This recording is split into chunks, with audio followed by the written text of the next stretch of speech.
Yes, let's start again. Okay, so good morning, good afternoon, good evening to all of you participants around the globe. On behalf of diversity in organizations, communities, and nations, and the University of Curacao, Dr. Da Costa Gomez, I want to welcome you to the 21st International Conference on Diversity in Organizations, Communities, and Nations. This year's theme is economic resilience and sustainable development in times of crisis, pathway to education, to inclusion and action. I am Joanne Da Costa Gomez. It's an absolute honor to be your host today. Later on, I will also be moderating some sessions live here from the University of Curacao. Of course, we would have loved to have welcomed you in person here on our island. But we all know we're living in different times of crisis. We've been dealing with this pandemic for over a year. It has in many ways affected lives and communities all around the world. But as once in the past famously was said, the greatest glory is not in never falling, but in rising every time we fall. And there is beauty in realizing that the symbolism for which that falling stands for, all these obstacles and challenges we can face as individuals, as communities in our lifetime, that there is always a moment to bounce back and to start to step ahead into the future. And we are confident that this conference will greatly add to this process for all of us.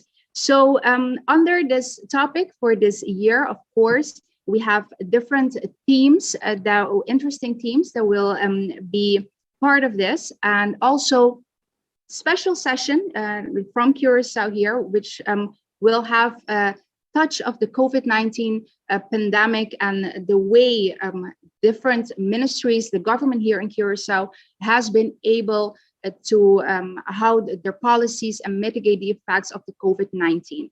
Of course, discussions that are very important, not only for us, for you, but for all of us. And we are confident that this will open the door to a valuable setting. So we welcome you, of course, later on in these sessions, because your experience and participation will be of a great value to come to a comprehensive conclusion. Of course, it is very important for me to also be the happy face to announce and extend a warm welcome to next year's, so the 22nd International Conference that will be held here in Curacao. We are very happy for this. Of course, next year's topic, the theme for this conference in 2022 will be the local approach to diversify.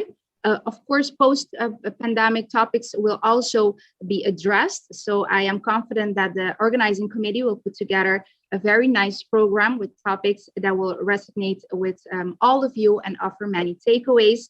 So you can see that as a very nice present of sharing knowledge and experience wrapped in a beautiful package of a Curacao experience. We are a small island in the Caribbean, but as small as we are big in history and culture, and we are very eager to welcome you next year. So mark this in your calendar, June the 2nd till June the 4th of 2022. And if you are old-fashioned like me and you still like to write things down with a pen, please do this with a nice sun and a smiley face, so you have something to really look forward to as well for next year.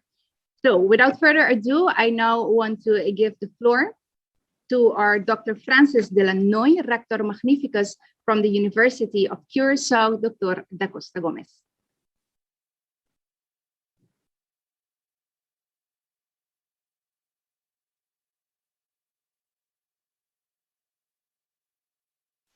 Thank you, Joanne.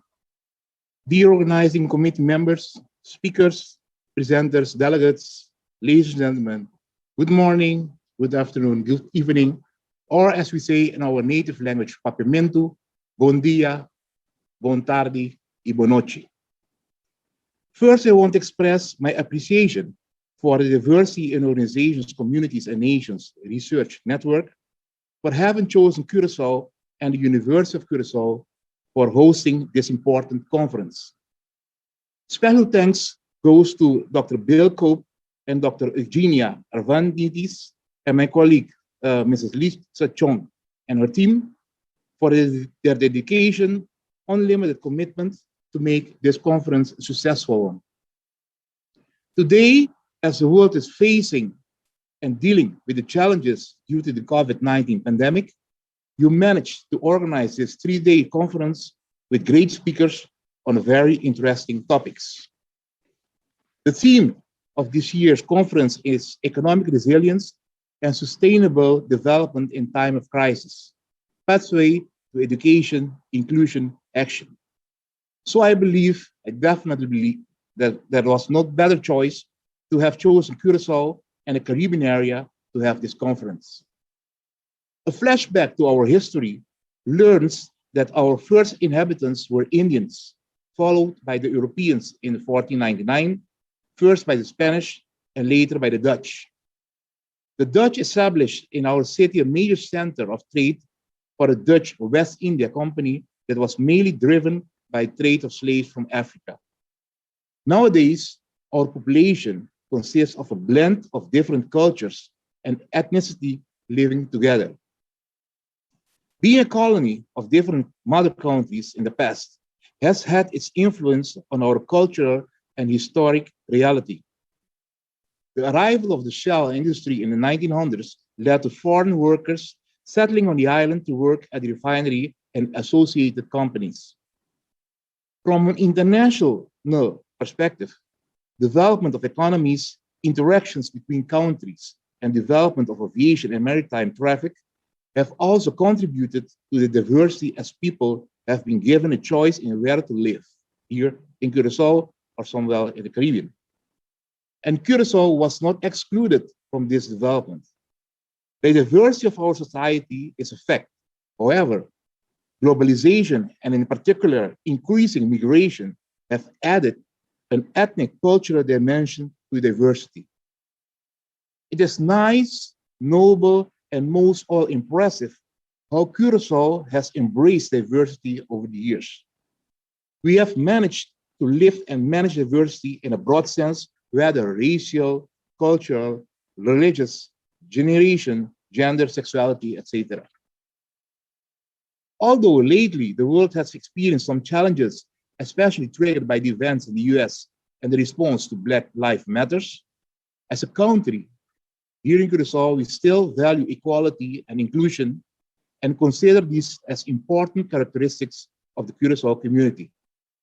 That's why here at the University of Curacao, Dr. Mrs. Acosta Gomez, management of diversity, sustainability, and resilience are considered as mainstreams in our programs.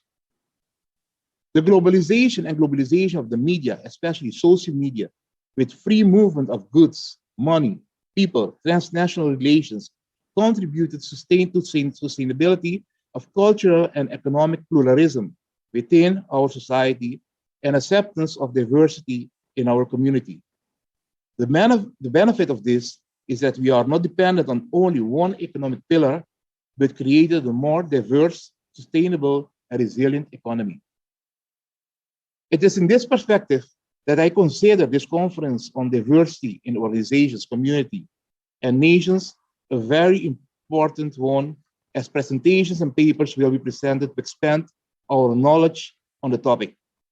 This may result in effective conversations and hopefully on how to deal, new ways on to deal and to manage diversity in a broader sense. If you ask me, what is one of the most positive things that has emerged from this COVID-19 pandemic? I would answer that with one single answer, one single phrase, in the sense that the vulnerability of humankind and the need for collaboration and inclusion to become resilient. That is, at least in my perspective, the best lessons learned by the effect of the COVID.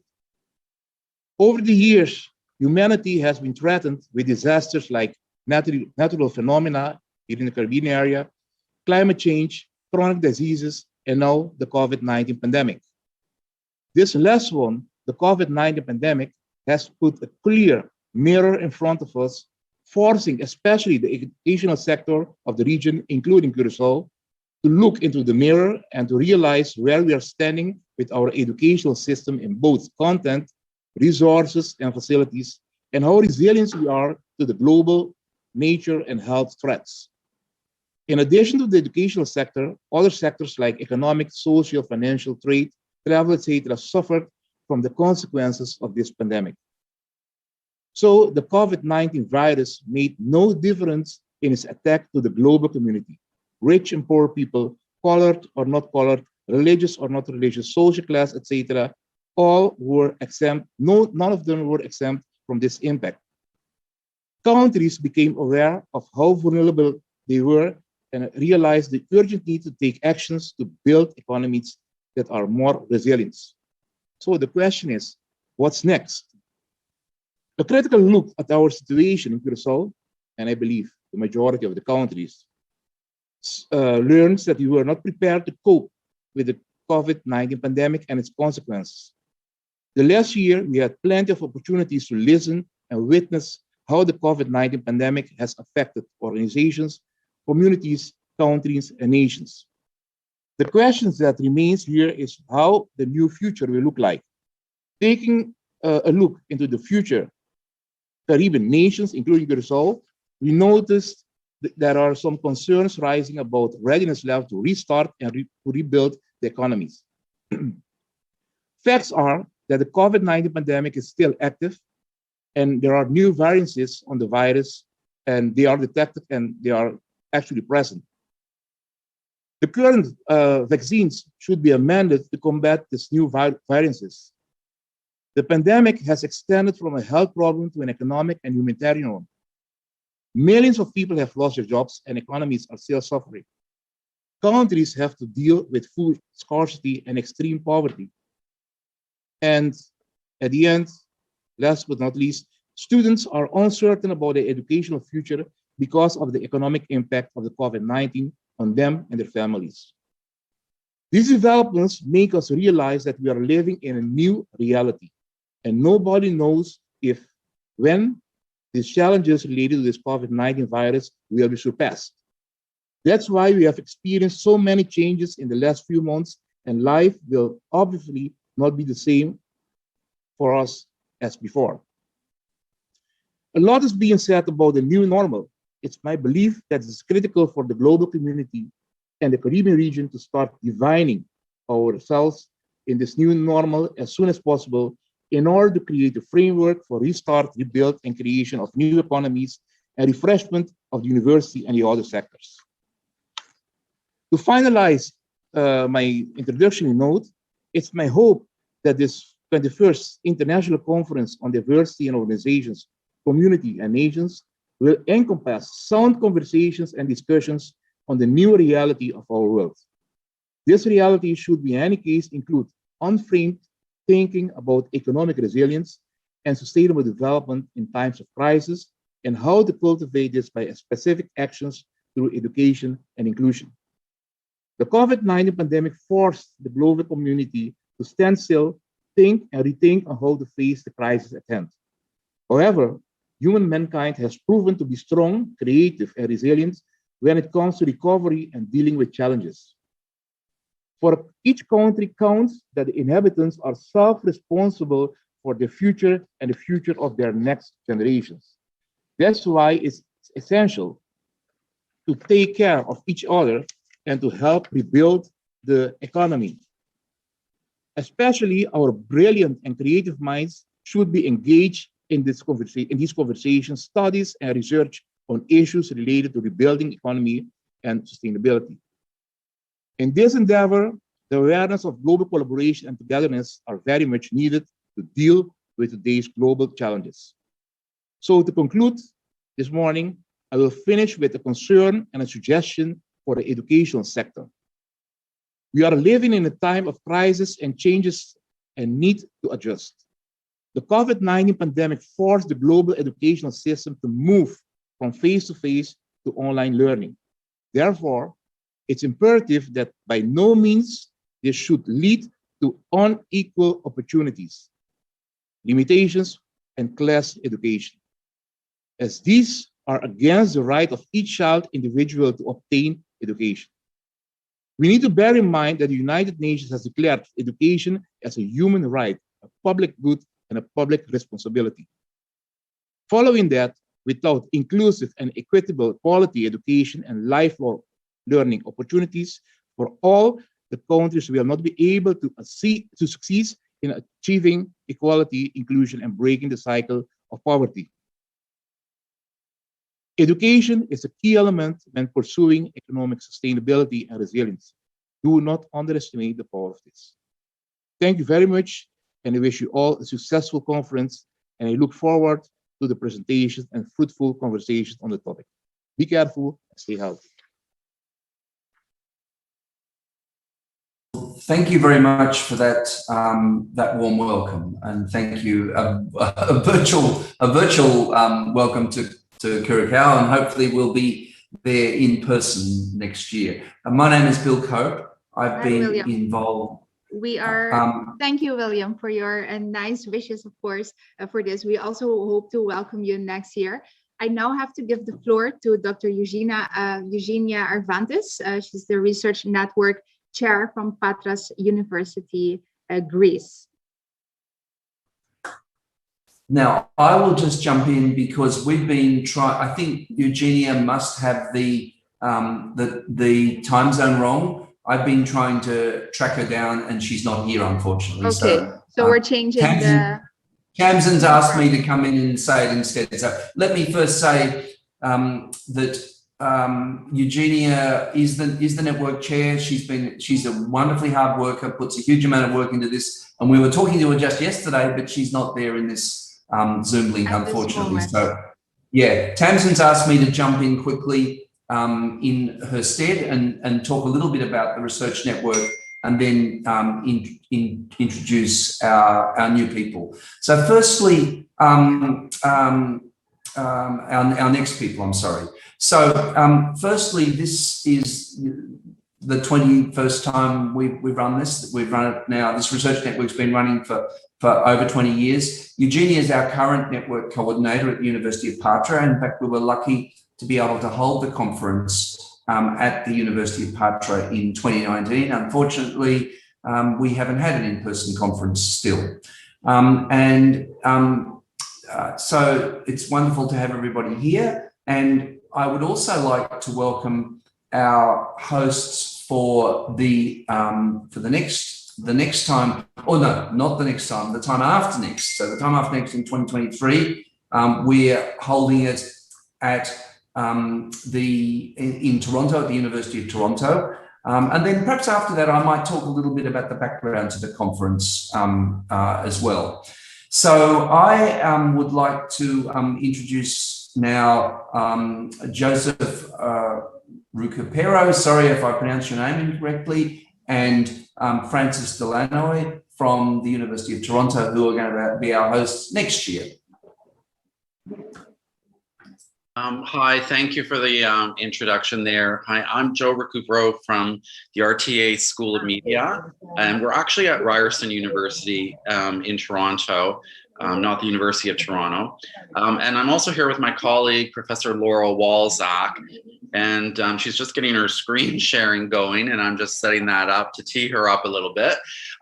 Just so you know, we hosted a Common Ground research conference 2 years ago in 2019, in June of 2019 at Ryerson with the Sport and Society Conference. And this is where we started, we think, a great collaboration and relationship with Common Ground Research. And after that conference, we thought, you know, we want to make another connection again and host another conference in that area. And we also thought we're not going to do the Sport and Society again. We're looking for something else. And what really speaks to us in the sport media program is we're all about diversity. It's an embedded principle in our program is equity, diversity, and inclusion. And my colleague, Professor Walzak, has even started a conference at Ryerson this year called the Accountability Revolution in Sport Conference.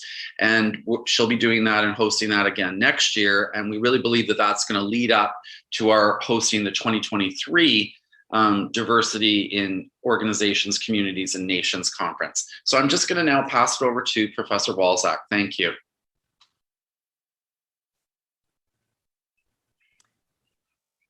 Hello, everyone. Thank you for having us. And yes, we're very, very excited to make the announcement that we are going to be hosting the Common Ground Research Network. And I'm just going to before we go into sort of that announcement, what you're seeing here is, as we said, we have a wonderful relationship. We can't speak highly enough of Common Ground Research Networks and what we've been partnering with this organization for many, many years. So these are just some pictures to demonstrate at our university what we have had before in the past, just to share again some of the fun and of course some of the serious and very important conversations that we had. We are, of course, as excited as you to be hosting back in Toronto. We won't get into it right now, but we'd love to invite you. Of course, this was sport related. You can see here the CN Tower in Toronto. In addition to what we will do is we want to also bring you a cultural experience of our city as well that you can experience when you are here in 2023 when we host the 23rd International Diversity Conference. Now, as Joe mentioned, we have been doing this work for a number of years. One of the things that Joe and I in our RTA School of Media Sport Media program is I run something called the Global Experiential Sport Lab. And we hosted this year a virtual on-demand conference where we talked about the issues that we're going to be talking about today at this conference, and of course next year at the University of Curacao and next year in 2023. And we look so forward to being together in person. So if you want to take a look, you can see some of the work that we've been doing. Joe's Out on Air, where we focus on issues of LGBTQ+ and the impact on society. We hosted a panel on Black figures in sport. We hosted a clinic, which we called In Clinic, where we had professors from across the globe intersecting with industry, and we were breaking down some topics and some issues related to gender equity and sexism in sport specifically. And this is just an example. So we'll be doing this accountability revolution next year, again, on demand. And then in the third year, we are going to culminate everything that we have been doing at the university and within our research agenda with this conference. And so, of course, as an announcement today, as we said, we're going to be hosting this conference in 2023. So we look forward to hosting you here in Toronto. We look forward to having important conversations related to diversity in organization, communities, and nations. And as well, the other part that we wanted to mention is one of the things that Joe and I did when we partnered with Common Ground Research Networks and is our book. So we will also be opening up, hopefully, to potentially do a collected edition for the 2023. Of course, the agenda, the topic and the theme of this conference is yet to be determined, but we definitely welcome some ideas and brainstorm. So thank you very much. Thank you for providing us this opportunity to host this important conference. And we look forward to learning the next couple of days for the University of Curacao and for all of you participating. And we encourage you to consider Toronto and our university in 2023. Thank you again, and all the best to everyone around the world. And all the best to you during this next 2 days of conference for the diversity in organizations, communities, and nations. Thank you. Thank you, Laurel Walzak, Joe Recupero. I would like to give the floor once again to Bill Cope, the president of Common Ground Research Network, for the welcome word. Okay, thank you very much for that warm welcome, and we're very much looking forward to the Toronto conference. That sounds a very, very exciting agenda that you have in place there. But our agenda for now is this particular conference, and as I say, I've been trying to. I think Eugenia must have got the time wrong. I've been trying to track her down while we've been talking, but because we were talking to her yesterday, and she said she'd be here. It must be a kind of a mess with time zones. So anyhow, this conference has been running like this since 2000. And I work at the University of Illinois. Common Ground is based in the research park at the University of Illinois. And but when the conference began, we were based in Australia. Common Ground was based in Australia. So the first few conferences were there, and they were at a difficult moment around diversity in Australian history. But we seem to be having these recurring difficult moments, and in a way, the whole COVID stuff has precipitated a whole lot of problems, as we've been discussing already. So this is a moment when, yes, we need to come back and think about these questions about diversity at all levels. When we say communities and organisations and nations, it happens at multiple levels. And this is an interdisciplinary conference where we cross between different ways of thinking about these issues and also different disciplinary perspectives, but also at different levels as well, from the micro level to the macro level. So that's kind of what the main themes are. Now, the research network itself has a number of activities just to fill people in. One is this conference.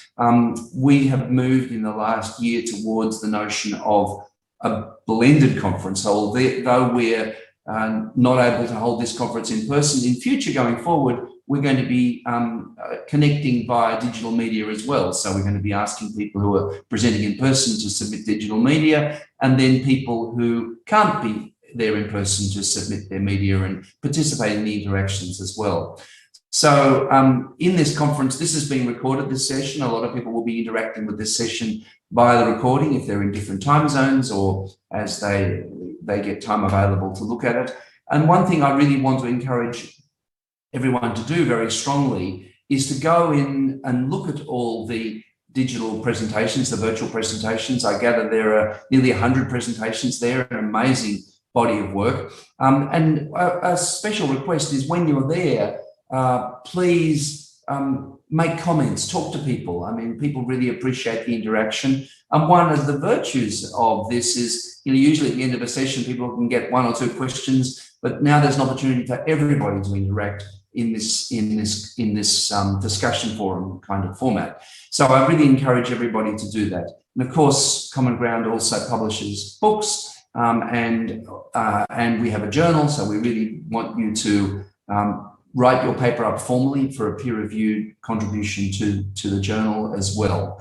And what you've got as members of the research network is access to a remarkable body of work, 1,000 articles or so that have been published over the years, and a number of books as well, all of which you have direct access to. And please cite them. People kind of appreciate and need citations, so use that material and include it in the resources for the work that you do. So they're the main aspects of my particular welcome.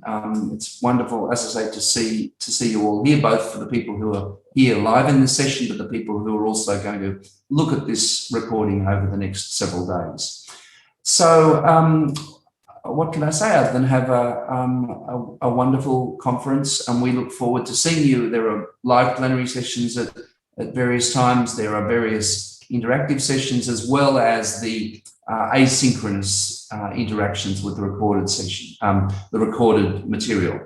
So again, I really want to thank our hosts for being there and putting so much work into this. I want to thank Eugenia, even though she's not here. She puts a huge amount of work into it as the network coordinator. And of course, we're looking forward to the next 2 years of conferences, including the one the year after the next in Toronto.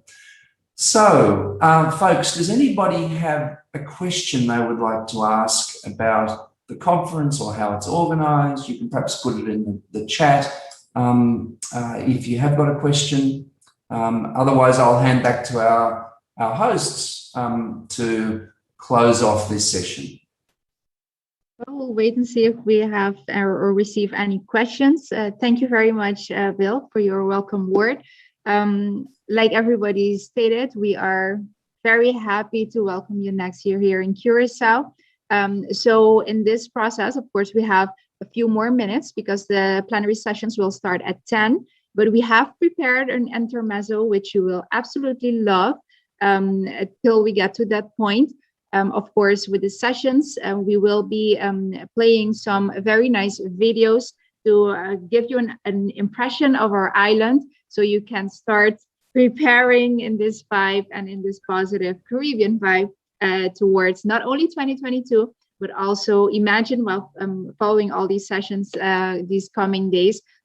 Even if it's from your home office, you can imagine as if you're in Curacao and the warm and welcome culture, of course. So I want to wish all of you a success for the conference, hoping, of course, you will get many takeaways, and of course that you find the opportunity, like Bill said as well, to share your knowledge and experience. I mean, this is the whole purpose of organizing conferences like these, and we are confident that it will be a successful one as well. So I will leave you with the videos and an invitation. 10 o'clock, we will be having the sessions from the University of Curacao. The first topic we will be doing this morning is the social impact discussion that will take place on COVID-19. We will be having very interesting speakers that will talk about not only the differences that we had before the COVID-19 in the social aspect in communities, but how this pandemic greatly affects that even further. So I invite you to join these sessions at 10 from the University of Curacao, of course, as well. I leave you with the nice videos. I hope you enjoyed, and we will see each other hopefully back at 10. Curacao has a hot new vibe and is now the place to be. An explosion of art, architecture, and restaurants has spurred redevelopment, transforming Curacao into one of the hippest destinations in the Caribbean. But the island still radiates its European charm, natural beauty, and wonderful mix of Dutch, Spanish, Caribbean, and African cultures. Visitors must go and feel it for themselves. Located on the outer fringes of the hurricane belt, Curacao is easy to reach by nonstop flights from 6 North American gateways and by same-day service from 40 cities in the USA and Canada. Still a member of the Kingdom of the Netherlands, daily nonstop flights arrive from Amsterdam, and many flights arrive from South American and Caribbean locations. English is spoken widely, along with Dutch, Spanish, and Papiamentu, the local language. Curaçao's dry, sunny climate and an average temperature of 87 degrees Fahrenheit make it a mecca for every variety of outdoor activities. Visitors won't have to change money. While the official currency is the Netherlands Antillean Guilder, or NAF, US dollars are widely accepted. And the water is safe to drink, straight from a modern desalination plant. Want to know more? Watch our other videos to learn all the things you need to know for planning personalized dream vacations. You'll see where to stay, lounge, dine, and party. You'll get tips on the hottest areas like the Peter Mai District, the best beaches, where to access shore and ocean dives, and all kinds of land and water-based activities, some that are unique to Curacao. So, welcome to Curacao and its hot new vibe. Visitors must go and feel it for themselves. It's time. Time to get back to life. Time to feel incredibly free. Time for seaside views and colorful tropical hues. It's time to get away to Curacao. Feel it for yourself.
Curacao has a hot new vibe and is now the place to be.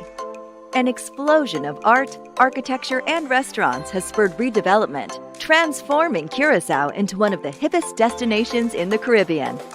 But the island still radiates its European charm, natural beauty, and wonderful mix of Dutch, Spanish, Caribbean, and African cultures. Visitors must go and feel it for themselves. Located on the outer fringes of the hurricane belt, Curacao is easy to reach by nonstop flights from 6 North American gateways and by same-day service from 40 cities in the USA and Canada. Still a member of the Kingdom of the Netherlands, daily nonstop flights arrive from Amsterdam, and many flights arrive from South American and Caribbean locations. English is spoken widely, along with Dutch, Spanish, and Papiamentu, the local language. Curaçao's dry, sunny climate and an average temperature of 87 degrees Fahrenheit make it a mecca for every variety of outdoor activities. Visitors won't have to change money. While the official currency is the Netherlands Antillean Guilder, or NAF, US dollars are widely accepted. And the water is safe to drink, straight from a modern desalination plant. Want to know more? Watch our other videos to learn all the things you need to know for planning personalized dream vacations. You'll see where to stay, lounge, dine, and party. You'll get tips on the hottest areas like the Peter Mai district, the best beaches, where to access shore and ocean dives, and all kinds of land and water-based activities, some that are unique to Curacao. So, welcome to Curacao and its hot new vibe. Visitors must go and feel it for themselves. It's time. Time to get back to life. Time to feel incredibly free. Time for seaside views and colorful tropical hues. It's time to get away to Curacao. Feel it for yourself.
Curacao has a hot new vibe and is now the place to be.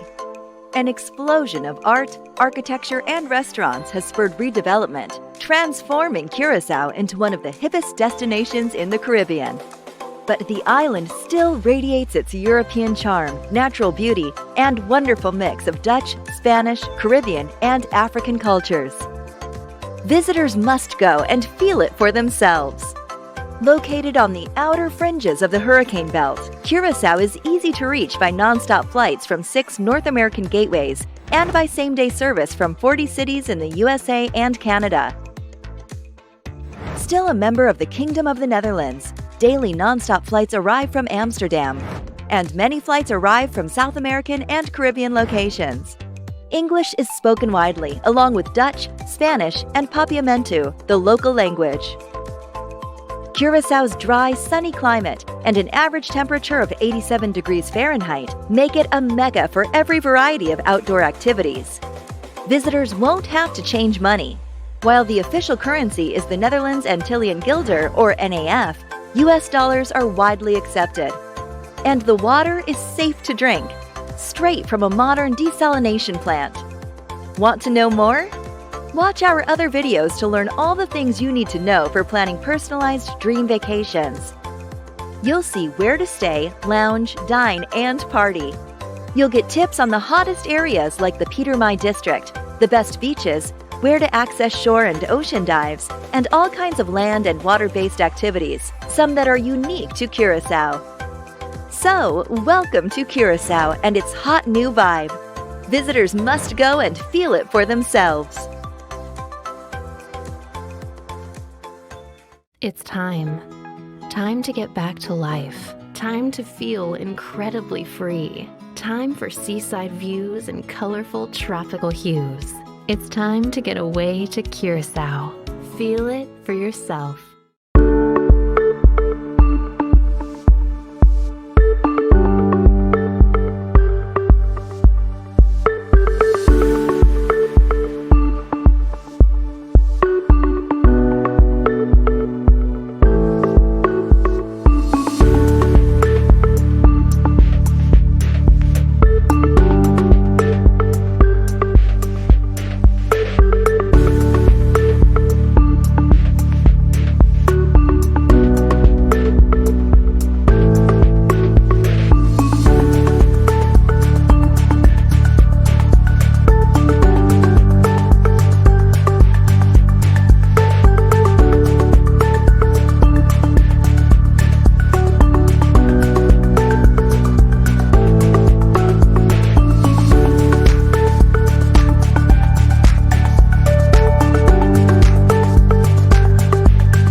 Curacao has a hot new vibe and is now the place to be.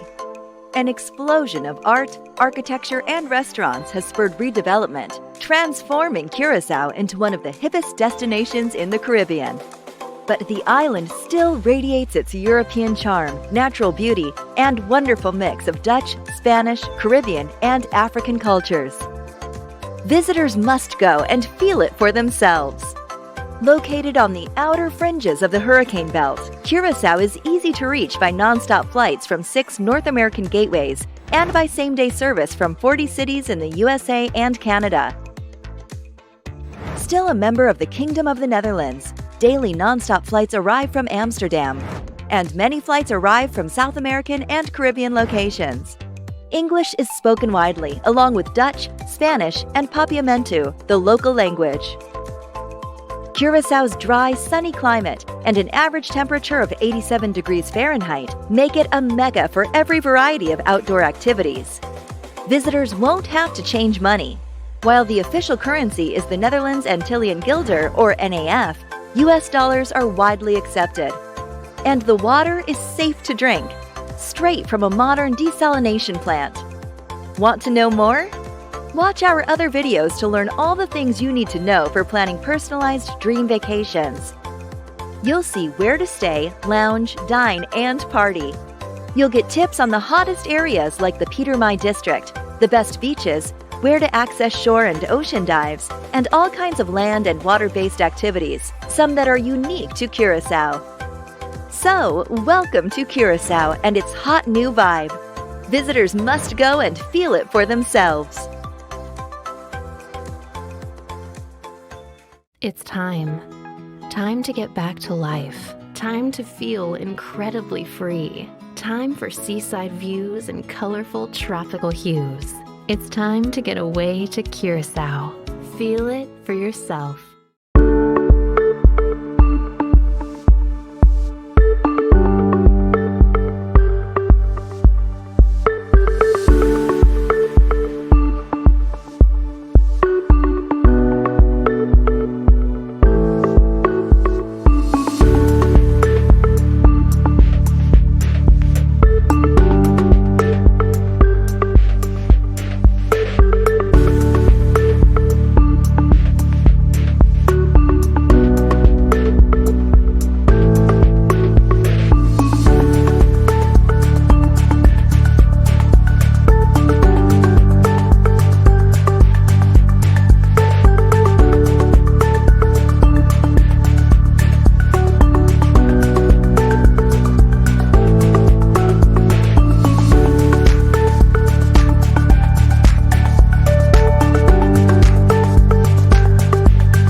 Curacao has a hot new vibe and is now the place to be. An explosion of art, architecture, and restaurants has spurred redevelopment, transforming Curacao into one of the hippest destinations in the Caribbean. But the island still radiates its European charm, natural beauty, and wonderful mix of Dutch, Spanish, Caribbean, and African cultures. Visitors must go and feel it for themselves. Located on the outer fringes of the hurricane belt, Curacao is easy to reach by nonstop flights from 6 North American gateways and by same-day service from 40 cities in the USA and Canada. Still a member of the Kingdom of the Netherlands, daily nonstop flights arrive from Amsterdam, and many flights arrive from South American and Caribbean locations. English is spoken widely, along with Dutch, Spanish, and Papiamentu, the local language. Curaçao's dry, sunny climate and an average temperature of 87 degrees Fahrenheit make it a mecca for every variety of outdoor activities. Visitors won't have to change money. While the official currency is the Netherlands Antillean Guilder, or NAF, US dollars are widely accepted. And the water is safe to drink, straight from a modern desalination plant. Want to know more? Watch our other videos to learn all the things you need to know for planning personalized dream vacations. You'll see where to stay, lounge, dine, and party. You'll get tips on the hottest areas like the Peter Mai district, the best beaches, where to access shore and ocean dives, and all kinds of land and water-based activities, some that are unique to Curacao. So, welcome to Curacao and its hot new vibe. Visitors must go and feel it for themselves. It's time. Time to get back to life. Time to feel incredibly free. Time for seaside views and colorful tropical hues. It's time to get away to Curacao. Feel it for yourself.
Curacao has a hot new vibe and is now the place to be.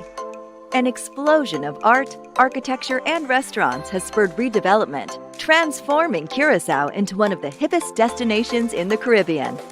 But the island still radiates its European charm, natural beauty, and wonderful mix of Dutch, Spanish, Caribbean, and African cultures. Visitors must go and feel it for themselves.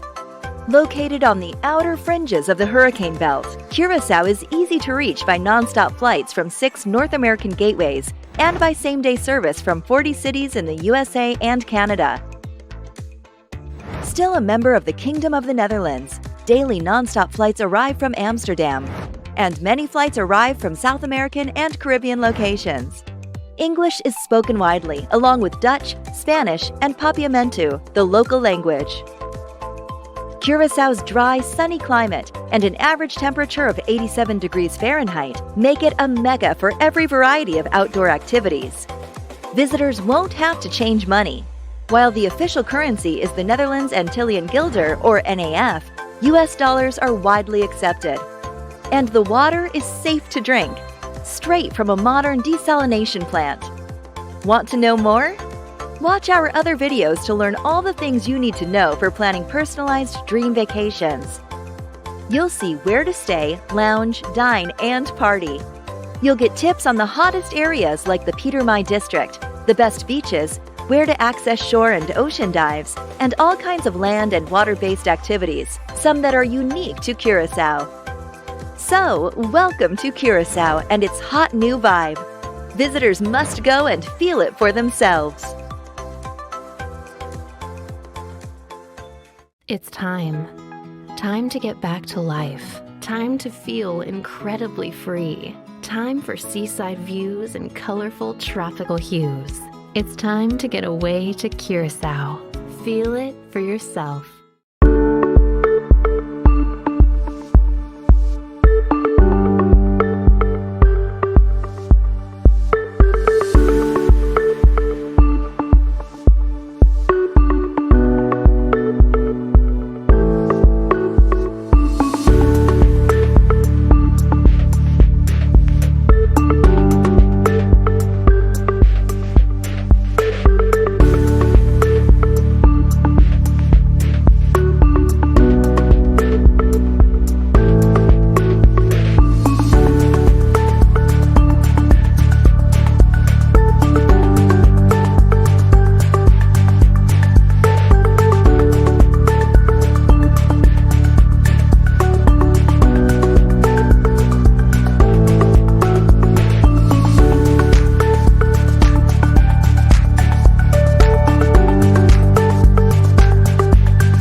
Curacao has a hot new vibe and is now the place to be.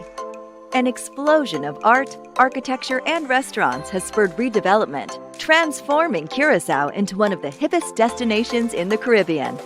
But the island still radiates its European charm, natural beauty, and wonderful mix of Dutch, Spanish, Caribbean, and African cultures. Visitors must go and feel it for themselves. Located on the outer fringes of the hurricane belt, Curacao is easy to reach by nonstop flights from 6 North American gateways and by same-day service from 40 cities in the USA and Canada. Still a member of the Kingdom of the Netherlands, daily nonstop flights arrive from Amsterdam, and many flights arrive from South American and Caribbean locations. English is spoken widely, along with Dutch, Spanish, and Papiamentu, the local language. Curaçao's dry, sunny climate and an average temperature of 87 degrees Fahrenheit make it a mecca for every variety of outdoor activities. Visitors won't have to change money. While the official currency is the Netherlands Antillean Guilder, or NAF, US dollars are widely accepted. And the water is safe to drink, straight from a modern desalination plant. Want to know more? Watch our other videos to learn all the things you need to know for planning personalized dream vacations. You'll see where to stay, lounge, dine, and party. You'll get tips on the hottest areas like the Peter Mai district, the best beaches, where to access shore and ocean dives, and all kinds of land and water-based activities, some that are unique to Curacao. So, welcome to Curacao and its hot new vibe. Visitors must go and feel it for themselves. It's time. Time to get back to life. Time to feel incredibly free. Time for seaside views and colorful tropical hues. It's time to get away to Curacao. Feel it for yourself.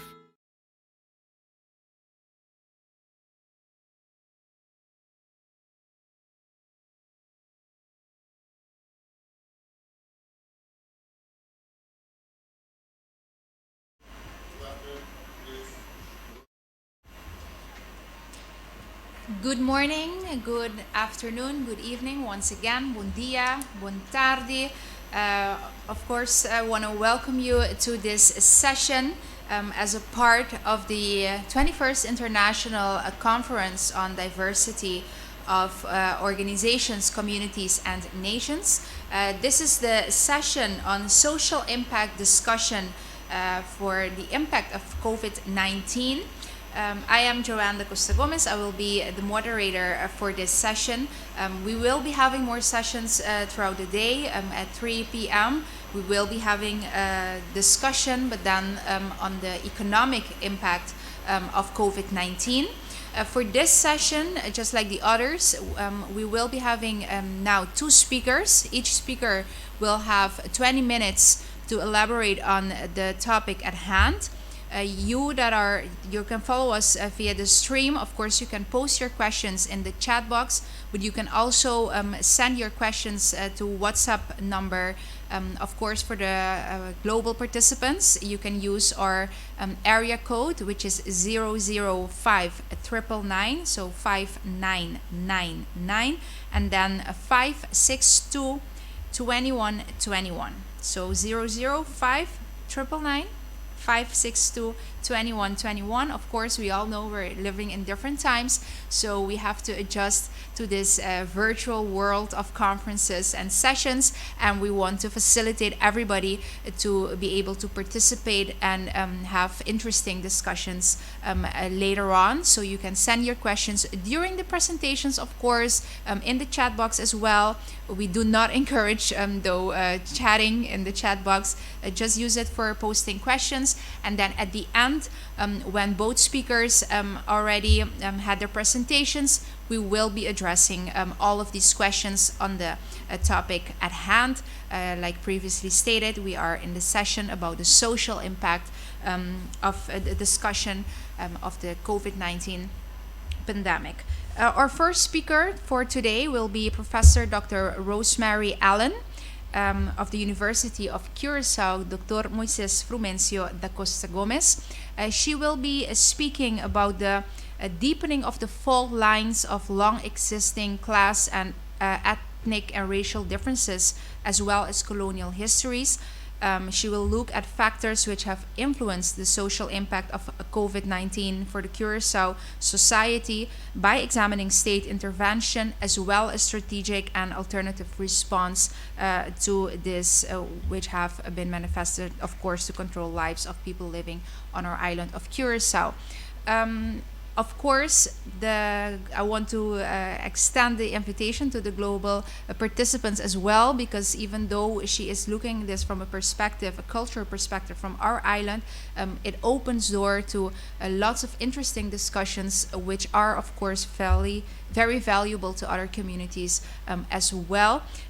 Rosemary Allen is a PhD, a researcher, and a visiting lecturer at the University of Curacao.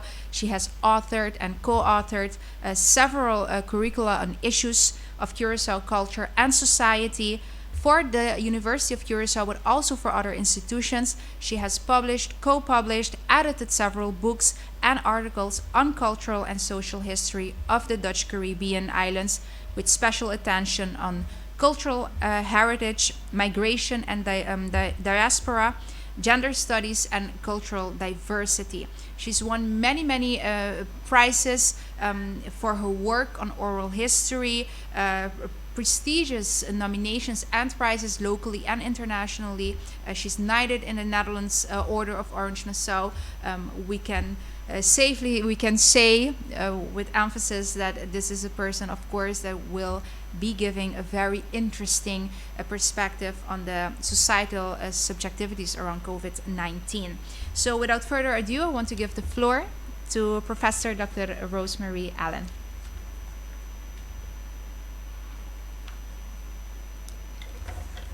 Thank you very much, Madam Chairperson. Bon dia, bon tardi, bon noche, wherever you are on the globe. I've called my presentation Societal Subjectivities around COVID-19, as I would like to look at a more subjective aspect of experiencing COVID-19. Besides looking at state intervention aimed at protecting health and maintaining order and its effect, I will begin to examine the community response from a cultural perspective.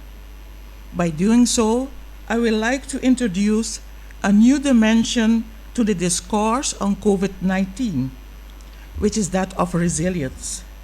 Specifically, I would like to look at resilience from a cultural perspective, which we will call cultural resilience.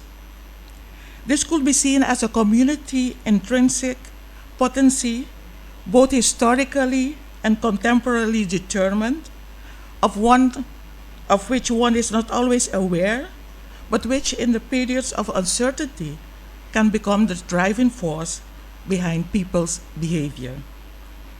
First, I will contextualize the macro societal response to COVID-19 in Curacao.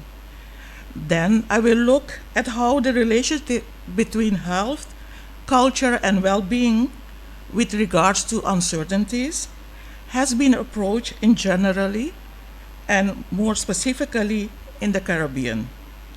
Next, I will provide some examples of the social impact of COVID-19 on culture as a way of life in Curacao, and then proceed to look at cultural resilience in the Curaçaoan context by discussing examples from the field of cultural expression.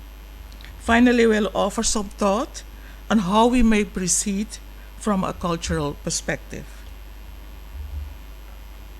The aim of the paper is to present a first approach toward using a cultural perspective in seeking to understand the response of people of Curacao to the COVID-19 pandemic. This is a preliminary study. It is based on insight into the impact of COVID-19 from a cultural perspective as reported in both national and international publication. My data on the arts in Curacao is sourced from social media such as Facebook and YouTube, as well as digital communication with person who has a panorama view of the cultural sector. I hope to invite questions for further research on the social and cultural impact of the pandemic on the Curaçaoan society. The COVID-19 pandemic has overwhelmed countries all over the world and is still affecting the lives of many people. However, people have come to realize that it is much more than the outbreak of a disease. Its immediate impact is economy, but more and more studies are looking at its social impact. A general observation is that COVID-19 has particularly laid bare the underlying systematic inequalities and persistent vulnerabilities and injustice that have defined society for very long. And these structural inequalities continues to fuel the impact of COVID-19 on communities. People are observing a growing mental health crisis as uncertainty, loss of control, isolation, loneliness, and stress becomes translated into short and long-term consequences, including domestic violence and sexual abuse. If we contextualize very briefly the macro-societal response to COVID-19 in Curaçao society, we can conclude the following. A small island development state, Curaçao, in similar way as the rest of the Caribbean, have been very vulnerable to external shocks long before the emergence of the coronavirus.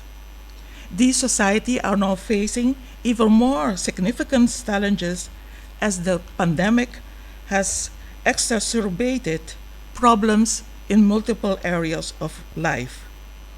In Curaçao in particular, the pandemic has worsened the social economic situation that was already deteriorating. As elsewhere, COVID-19 has had an impact on work, income, well-being, solidarity, family relationship, and trust in institutions. There are studies that provide an estimate of the potential impact of COVID-19 on national income, poverty, income equality, and socioeconomic stratification through the contraction of labor income, especially for those who could not generate income because of the safety measure put in place. The tourism-based economy of Curacao immediately felt the effect of the stay-at-home order, the closing of restaurants, and the restriction imposed on international travel. Small business owners, as well as a large percentage of the population that depends on the informal economy, called in Papiamento Loramang, que job, or nowadays Kutariba Black, referring to people who are not paying certain taxes, has seen their income suddenly diminish or disappear in 2020 and 2021. What we also see is that during the pandemic, poverty has become more gendered, specifically feminized, as women tend to be overrepresented in the informal sector and in low-paying tourism jobs. One may deduce from a survey held in October 2020 that social inequality and economic marginalization have increased as a large proportion of the population has become dependent on assistance for the most basic human need, which is food. Curaçao's second COVID-19 wave in March and April 2021 hit the society much harder than the first wave, not only in terms of the number of people infected, the number of people hospitalized and deceased, but also in terms of financial and economic situation. As has happened worldwide, the stay-at-home order put in place, together with anxiety and stress over pay cuts, job insecurity, and the inability to make ends meet, added to the traditional practice of patriarchy and have unfortunately led to a spike in domestic violence and sexual abuse against women and children, as reported by the local umbrella organization Alianza. Another important social issue studied elsewhere and applicable to Curaçao is group stigmatization in the context of COVID-19. Stigmatization can be defined as the act of disgracing an individual in the eye of a society by declaring that individual defective due to any handicap, race, dependency, or any disease, and is considered to be risky by the society. Curaçao has historically prided itself for its multiculturalism and tolerance. However, there have been some evidence of an increase in xenophobia, principally towards Venezuelan refugees who tend to be perceived as smugglers, non-law-abiding people, and criminals. The complex relationship between culture, health, and social well-being has been widely researched and recognized. Cross-cultural studies have shown that each culture has its own belief and explanation related to health, illness, and well-being. And this also holds for new diseases, epidemics, and pandemics. Most of the studies that measure the impact of COVID on culture elaborate on the framework which Dutch social psychology Geert Hofstede developed to measure and compare national cultures based on the value and behavior patterns of citizens. In his famous book, Cultural Consequences, he emphasized that people are culturally coded from a young age. Hofstede redefined dominant cultural values by looking at how the values of people in different cultures are determined. Relevant factors include whether a national culture is individually or collectively oriented, whether it has a long-term or short-term orientation, whether people accept or avoid uncertainty, and whether the power distance between the state and the citizen is strong or weak. This approach has been deemed helpful to understand and to compare cross-culturally the relationship between national culture and the success of dealing with the pandemic, as well as the acceptance of safety measures in a society. Apart from national culture, other characteristics of a nation, such as economic, geopolitical, and historical factors, also affect how people experience a pandemic. The publication Aftershock of Disaster, Puerto Rico Before and After the Storm, co-edited by Yarimar Bonilla and Marisol Lebron, looks at how Puerto Rican people were affected by Hurricane Maria, a deadly Category 5 hurricane that devastated the island in September 2017. It shows how natural disaster may deepen the fault line of long existing class and ethnic racial differences, as well as colonial histories. Something similar may also apply to crises such as pandemics. Curaçao has interesting political, cultural, social, and economic commonalities with Puerto Rico. The political debate on sovereignty in Curaçao seems to have parallel with the discussion in Puerto Rico about maintaining the present Commonwealth status versus becoming a state of the USA. Currently, there is this debate in Curaçao as well about the government request for financial assistance from the Netherlands to help relieve the social and economic problems on the island caused by the COVID-19 pandemic. And this debate is very similar of the discourse, the feeling of hopelessness, and the ambivalence described in Bonilla and Lebron books. It appeared then that the COVID-19 pandemic can indeed be similar to a natural disaster in terms of social, economic, and political impact.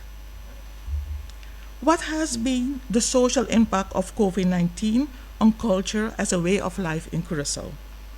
Since the coronavirus first appeared in Curaçao in March 2020, government has implemented a number of safety measures to contain the spread and to help mitigate the pandemic.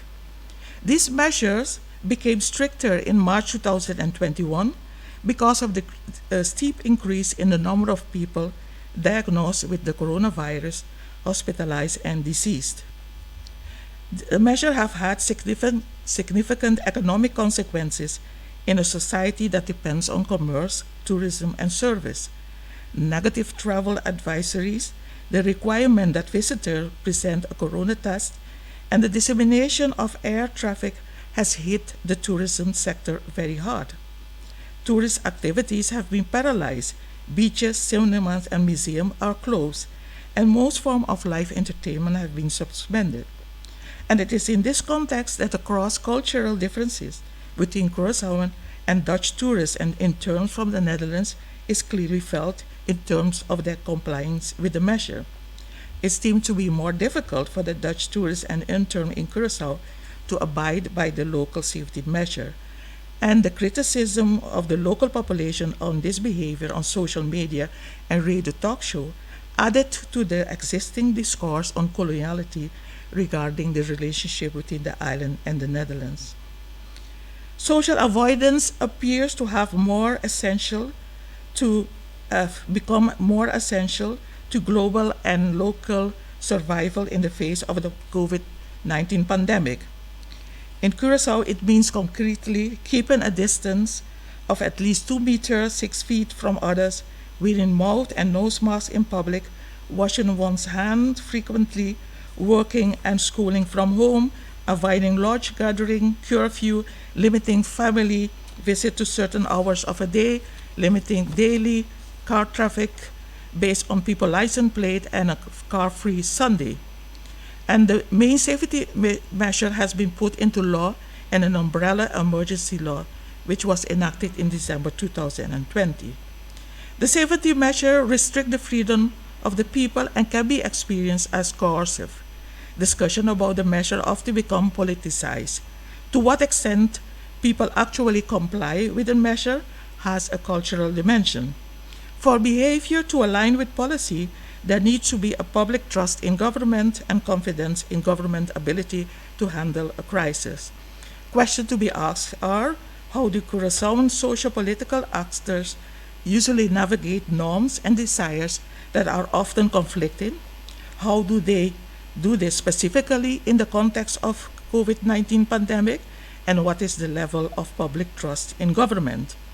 With regards to the latter question, a 2015 report from the Central Bureau of Statistics, based on a survey of the sense of togetherness, mutual commitment, and community responsibility in Curaçao, indicates that there exists a lack of trust in organization, institution, and government.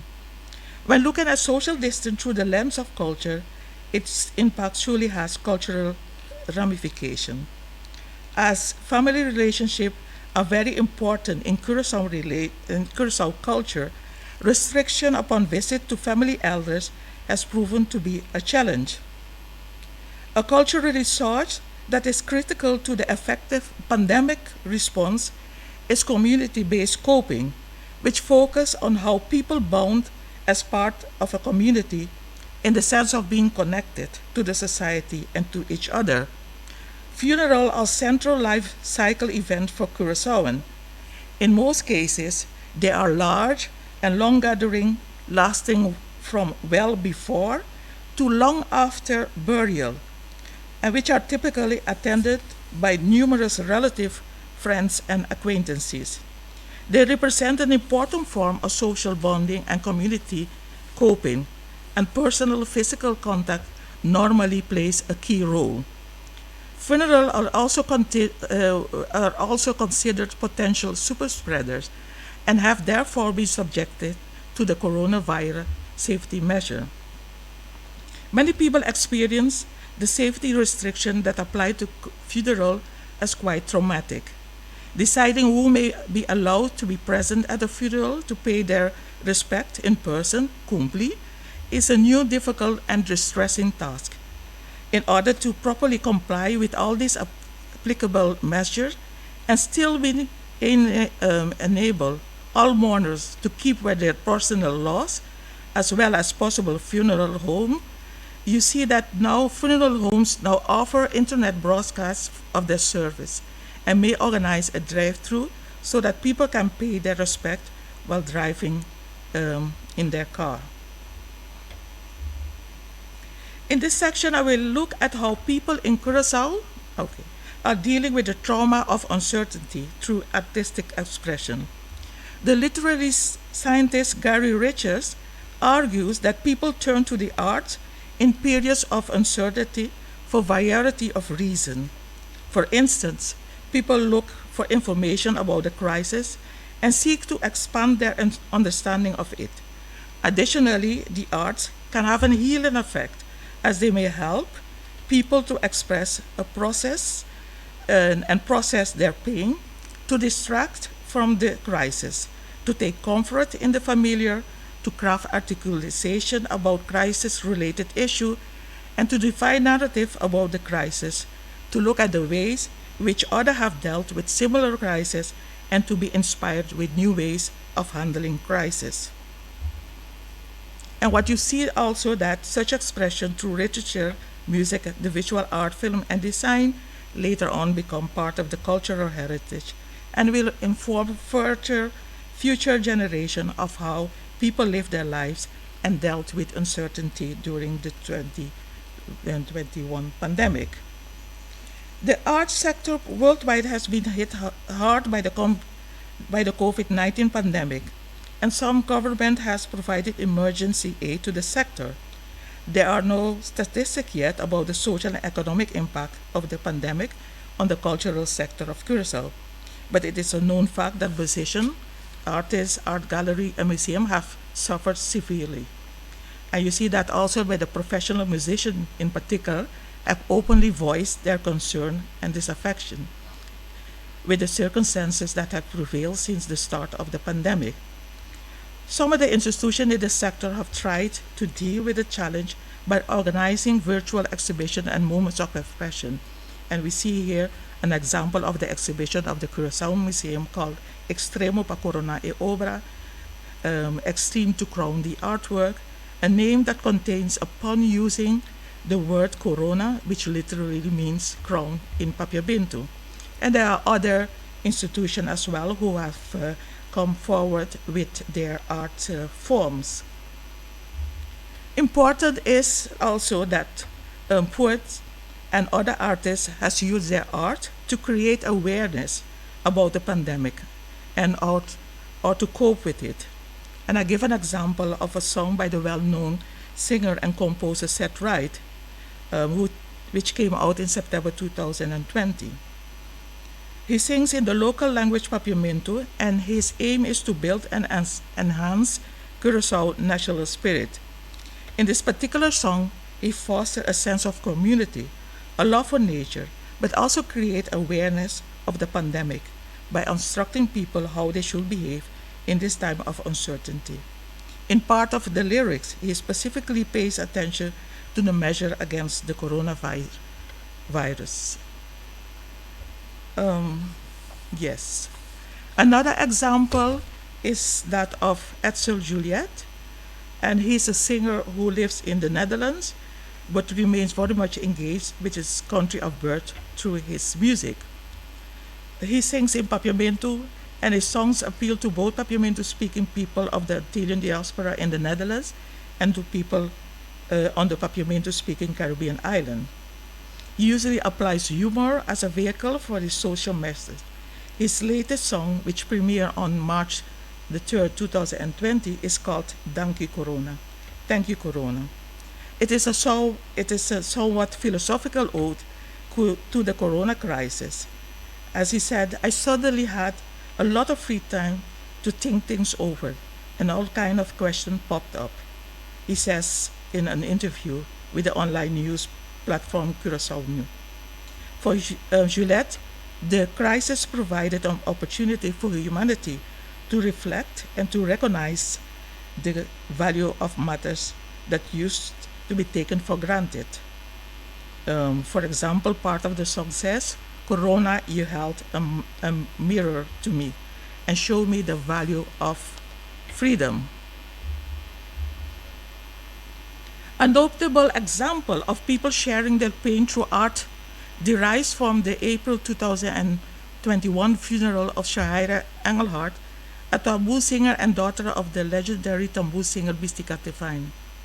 The tambour is a musical instrument, an event, or a song, for long depicted and repressed by the government and Roman Catholic Church on the island of Curaçao. Aya's funeral ritual was shared on the digital platform by Randall Rosalia, and this gave the wider public an opportunity to say goodbye to someone who had meant much to this particular musical genre of the island.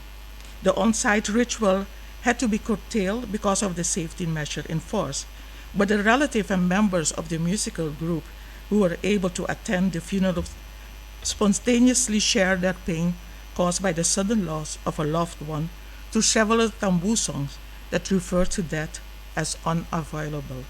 Taboso Nancy, Taboso Tabay. Alone you're born, and alone you will go.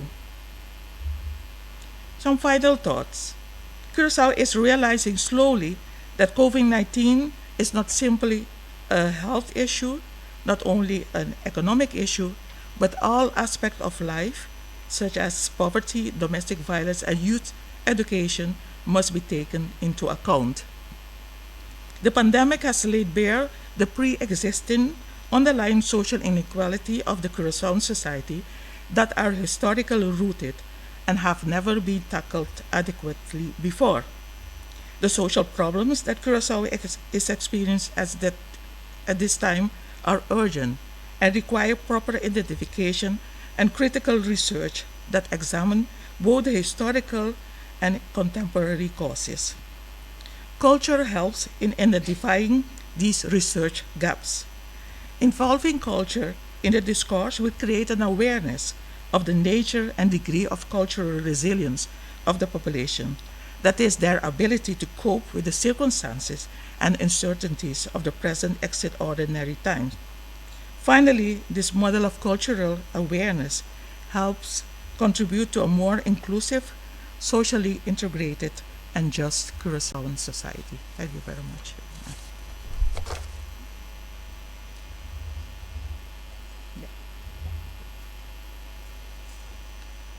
Thank you to Professor Dr. Rosemary Allen from the University of Curaçao for this very interesting presentation and final thoughts. I'm sure most of you joining this session already have some questions about this very interesting points that were raised during this presentation. We have a second speaker for this session on where we will be discussing the social impact of COVID-19, not only Curaçao, but again to our global participants as a starting point to have discussions of the social impact in all our communities. Of course, once again, this is a session as part of the 21st International Conference on diversity in organizations, communities, and nations. So we are very happy to have you with us. I want to introduce our second speaker, which is Jeanette Juliette Pablo. She's a representative of the Ministry of Social Development, Labor and Welfare here in Curaçao. She will go, and the topic or her theme for her presentation is the socially locked out in a desperate lockdown, for how long? And the emphasis will be more on the day-to-day experience and information, of course, as someone that has been active in this ministry of social development, labor, and welfare for over a decade as a senior policy officer. She is well experienced in this topic and can share much of this with us today. In the past, Jeanette Juliette Pablo has also led the Bureau Women Affairs here in Curaçao for, I think, over 8 years. She was the director of the Bureau of Women Affairs, this after being executive secretary for a few years as well. A broad and ample experience in social work, mental health work here on the island. When we are talking about the topic of today, which is also, of course, the economic resilience and sustainable development in times of crisis, Jeanette Juliette Pablo, one of her main skills as well is crisis management. So we can say, as someone with many achievements locally as Cruz de Mérito, Premio de Integridad Harold y Filo Silvano, but also knighted in the Orde van Oranje Nassau here, we can safely say that we're in good hands to learn a bit more about the real situation in Curaçao right now about the social impact of COVID-19. So I want to welcome to the floor Jeanette Pablo. Thank you, Madam Chair. Morning, good afternoon, evening. First of all, I would like to express my thanks on behalf of the Ministry of Social Development, Labor and Welfare for the opportunity to participate in this interesting panel organized by UOC in collaboration with the Common Ground Research Networks. Ladies and gentlemen, despite the fact that the pandemic is in its early stages, the impact is influenced daily by various aspects, features, and characteristics.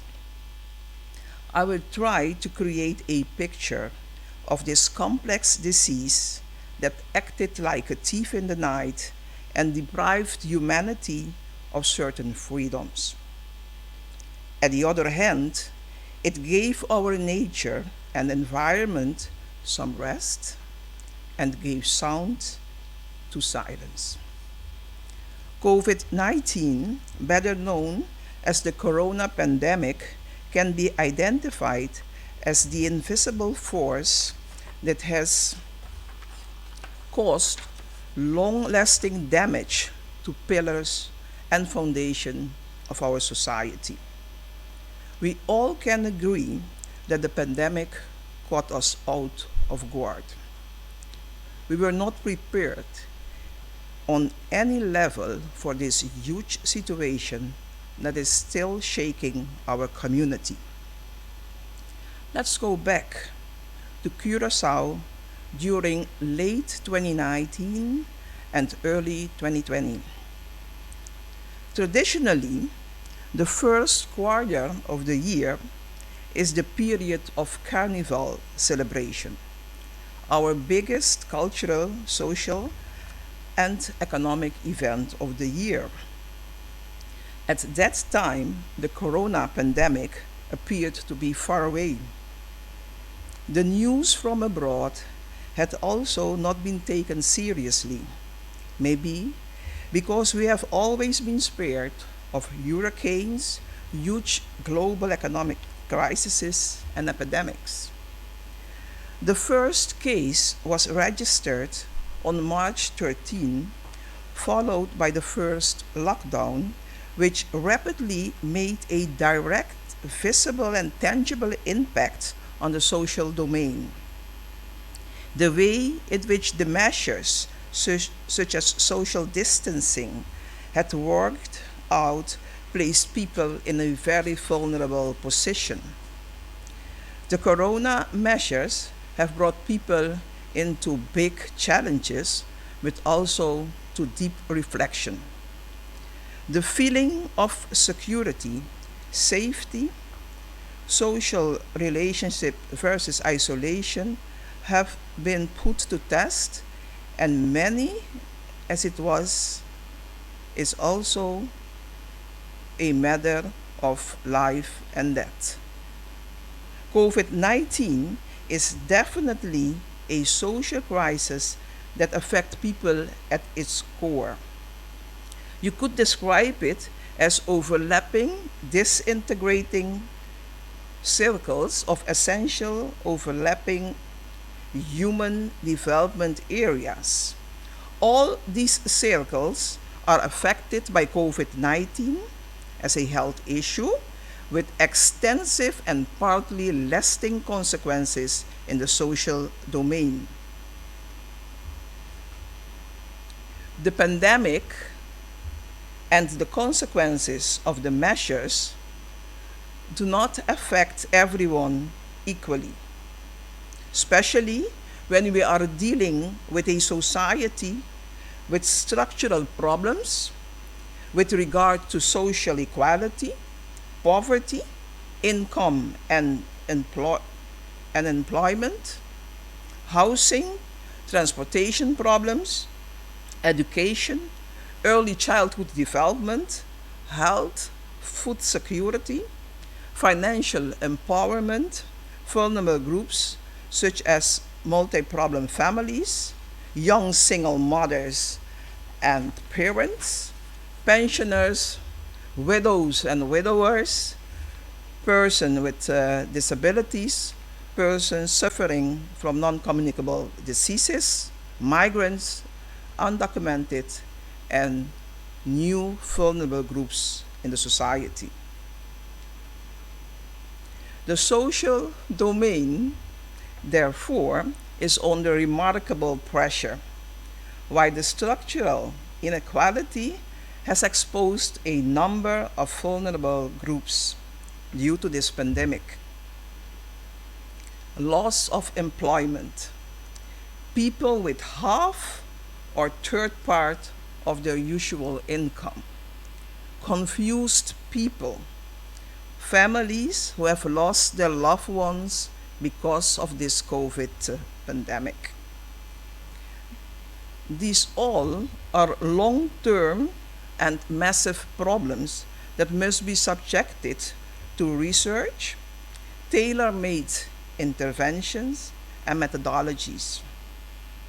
How politics, governmental and non-governmental institutions, and the population perceive this pandemic and its impact is crucial if we want to make firm progress together. What were the first reactions of the population at the onset of the pandemic? A lot of residents and non-governmental and private organizations signed up as volunteers. Existing food banks became more active, and some organizations joined forces in cooperating aid for food packages and other needs for helpless families. At the other hand, religious organizations and humanitarian organizations were committed to migrants and undocumented, while support measures from the government also started on various sectors and on the major areas of concern. New vulnerable inhabitants and the complexity of pre-existing problems became more and more visible in the neighborhoods. For example, families where parents and adult children worked in the hospitality industry, they all lost their jobs at the same time and had to do it with food packages. A never before asked question in the family was, who will stick out their neck and ask for help now? The proud man, as a breadwinner, loses his job and gradually his authority in his family. Debts are rising. The rent and mortgages can no longer be paid, as can the energy costs and the other monthly costs. While the prices in the supermarkets and utility costs are rising, making life more and more expensive. Hopelessness, annoyance, anger sets in, and the inner sickness feeling like depression, anxiety, conflicts arise amongst family members. Domestic violence also increased extremely during lockdown and curfew.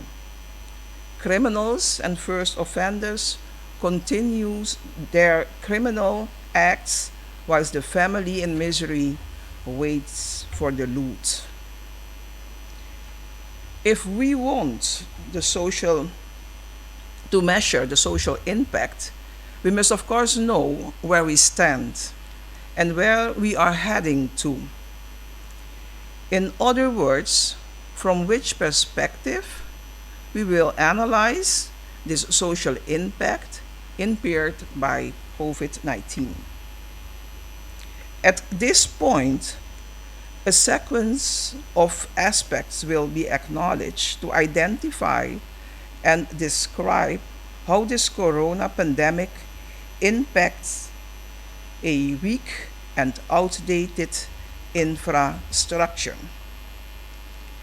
COVID-19 has affected us in all areas of life. And from this reality, we must analyze, put the current situation into perspective, and focus right now on the immediate, short, and medium term.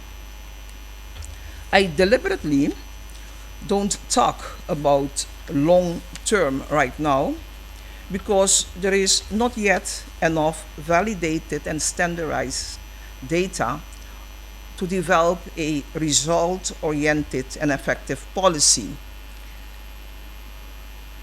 You will notice that many life areas in our social domain are far underexposed, which does not mean that they are not addressed. But given the time, I will not be able to deepen in all aspects. But bear in mind that these following aspects are equally important when dealing with this crisis, namely the human aspect, talking about lifestyle before, during, and post-pandemic, the economic aspect, work, income, support measures, and the care economy, the cultural aspect, meaning patriotism, identity, arts, and culture, the social aspect, meaning social contacts, neighborhood-oriented outreach, and volunteer support, and finally, the spiritual aspect, meaning the meaning, giving life a meaning, the meaning of life, and dealing with loss and death. And finally, the political aspects. A new political approach not based on clientelism. The social domain and its principle must be recognized. That's important. The pandemic leaves no doubt that people and their well-being are decisive for functioning and placement of people in the society. No one has been spared from the visible and tangible consequences of this pandemic. I have studied a set of conditions that can serve as a framework for a just, comprehensive, and sustainable policy for social development and well-being. They aren't new concepts for the social domain. It's time, ladies and gentlemen, to build a strong social infrastructure with a solid social foundation based on human rights and dignity. COVID-19 has made it clear that the economy is a standstill because human health is threatened by an invisible and dangerous virus. This strong social infrastructure that we must construct together have to be based on a number of conditions that I will mention at the moment. The first one, socio-economic security. That's the first one. The second one, social inclusion. The third one, social cohesion. Fourth, social empowerment. Social economic security. It's about safeguarding social security through human rights, legislation, and services. Social security goes about a stable income, work, housing, and other resources to support a standard of living now and in the future. Livelihoods are already under pressure before the corona pandemic. So here in Curaçao, almost 30% of this population had already a difficult life situation, with 21% of unemployment rate at the end of 2019. It concerns a large group in our society that lives below the poverty line, namely the working poor, people who have to take two works a day in order to meet the ends, pensioners with only one general pension, what we call here the AOV, people on welfare, unemployed, people seeking for jobs, temporary workers, and undeclared workers like locals, migrants, and undocumented.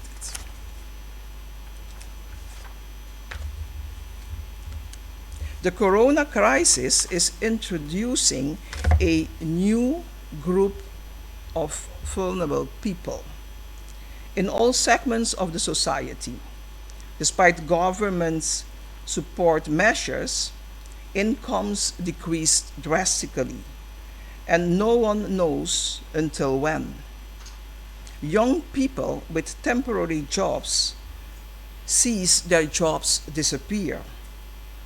Young people are right now unsure about their future.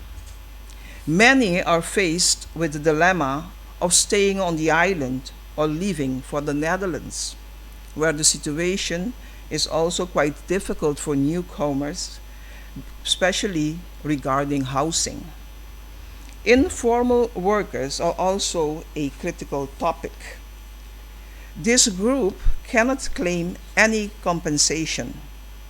their income is lost, and they try to continue their work undeclared. They are frequently found and seen by the food banks or the Red Cross. The corona pandemic has shed light on another terrible problem, namely the home situation. This not only concerns the housing shortage on the island, the overcrowded homes, and the homes in very bad condition, but also family members who have no privacy in their own home.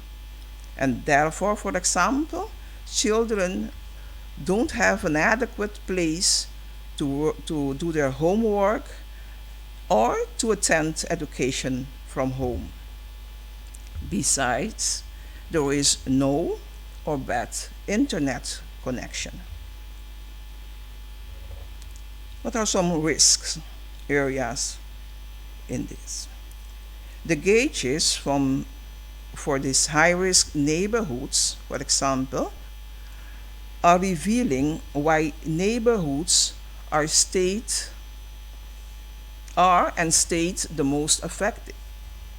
Data from the food bank, the Red Cross, but also the government do clearly indicate that the concentration of people seeking help and those in need live in the 12 risk zones of our island. Deprived young people have lost their temporary job but are also unable to participate in education. Their parents are parents who can't work from home because they are in the low paid wage classification, like jobs in cleaning, supermarkets, and transportation. So this is a very vulnerable group in our neighborhoods. Informal networks. Especially during the first lockdown, we saw many initiatives that promoted togetherness. Friends, neighbors, schools and communities, service clubs, and a religious group, be it together with the government or in the form of relief initiatives, have spontaneously offered first aid. This was considerably reduced in the second lockdown because a large group made use of the support measures offered, the benefits offered by the government, the food bank, and the vouchers of Red Cross. On the other hand, the scenario changes daily, and there are people who have lost their jobs after 1 year, and they receive now irregular income or support or social assistance. Inhabitants have a great urgency for connection and communication in the neighborhoods. Despite the measures taken, meals, for example, stands at the groceries and the tocos, or others sit in their car before the grocery to have some beer, whilst women in certain neighborhoods gather together playing cards, and young people organize spontaneous bicycle tours without taking the rules in account. Grandparents, tired of remaining inside, get in the cars with the children and the grandchildren to have a trip. Social inclusion. Everyone must be able to participate in all facets of the society. Social inclusion is the process by which efforts are made to ensure equal opportunity. That everyone, regardless their background, can achieve their full potential in life. Social inclusion is also about participation and equal treatment and access to information, to facilities, to assistance with digital information, a good internet connection are part of social inclusion. Inclusion is about involving people who have fewer opportunities to participate. Think of the elderly living alone because the relative lives abroad. Persons with physical and mental disabilities locked in their homes, and an increasing group of confused people incapable to deal with the actual situation. Government policy is not aimed at all to all target groups, with as a result that certain target groups were initially left to their own device. People also excluded themselves because they locked themselves for being the all day online and ending up in a bubble of like-minded people. The contrasts in our society continues noiselessly and manifests its strongly when critical issues and decision points are on the agenda. The expression on social media plays an interesting and at the same time a devastating role in our society. On the other hand, the corona pandemic promotes social inclusion by using WhatsApp in case of loneliness and questions. Let's look at social cohesion now. Social cohesion is about social contacts and social relationships, especially in the barrios and in the neighborhoods. The corona pandemic makes the importance of network and care communities clear.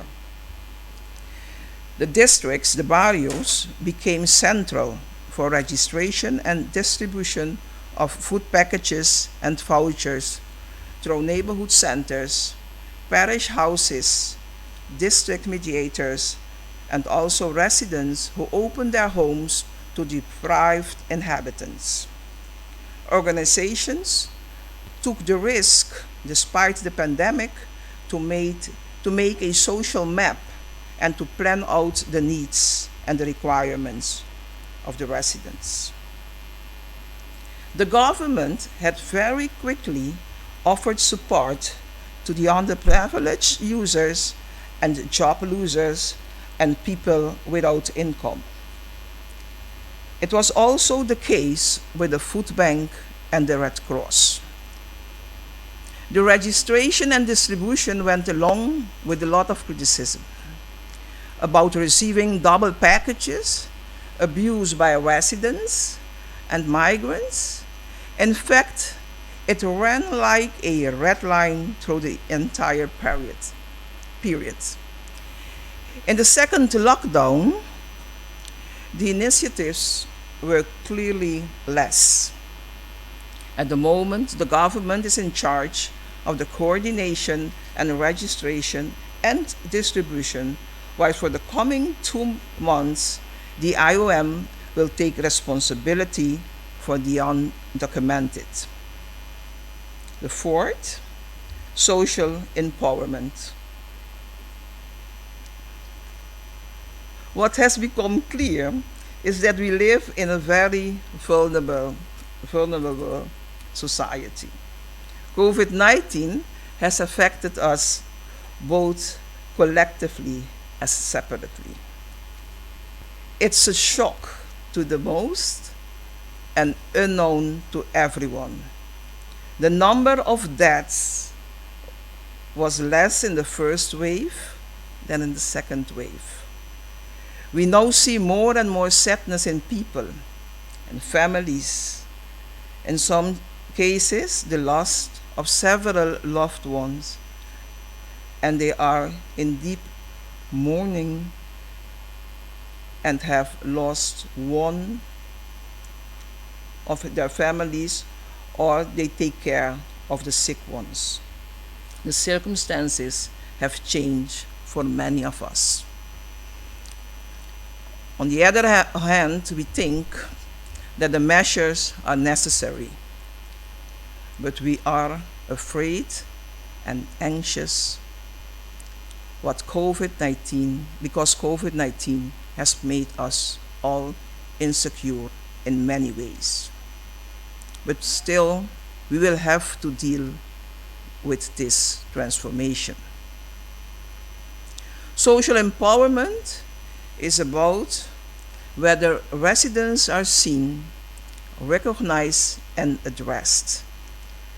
COVID-19 increases the vulnerability as well as the resilience in the inhabitants. These are strong linked.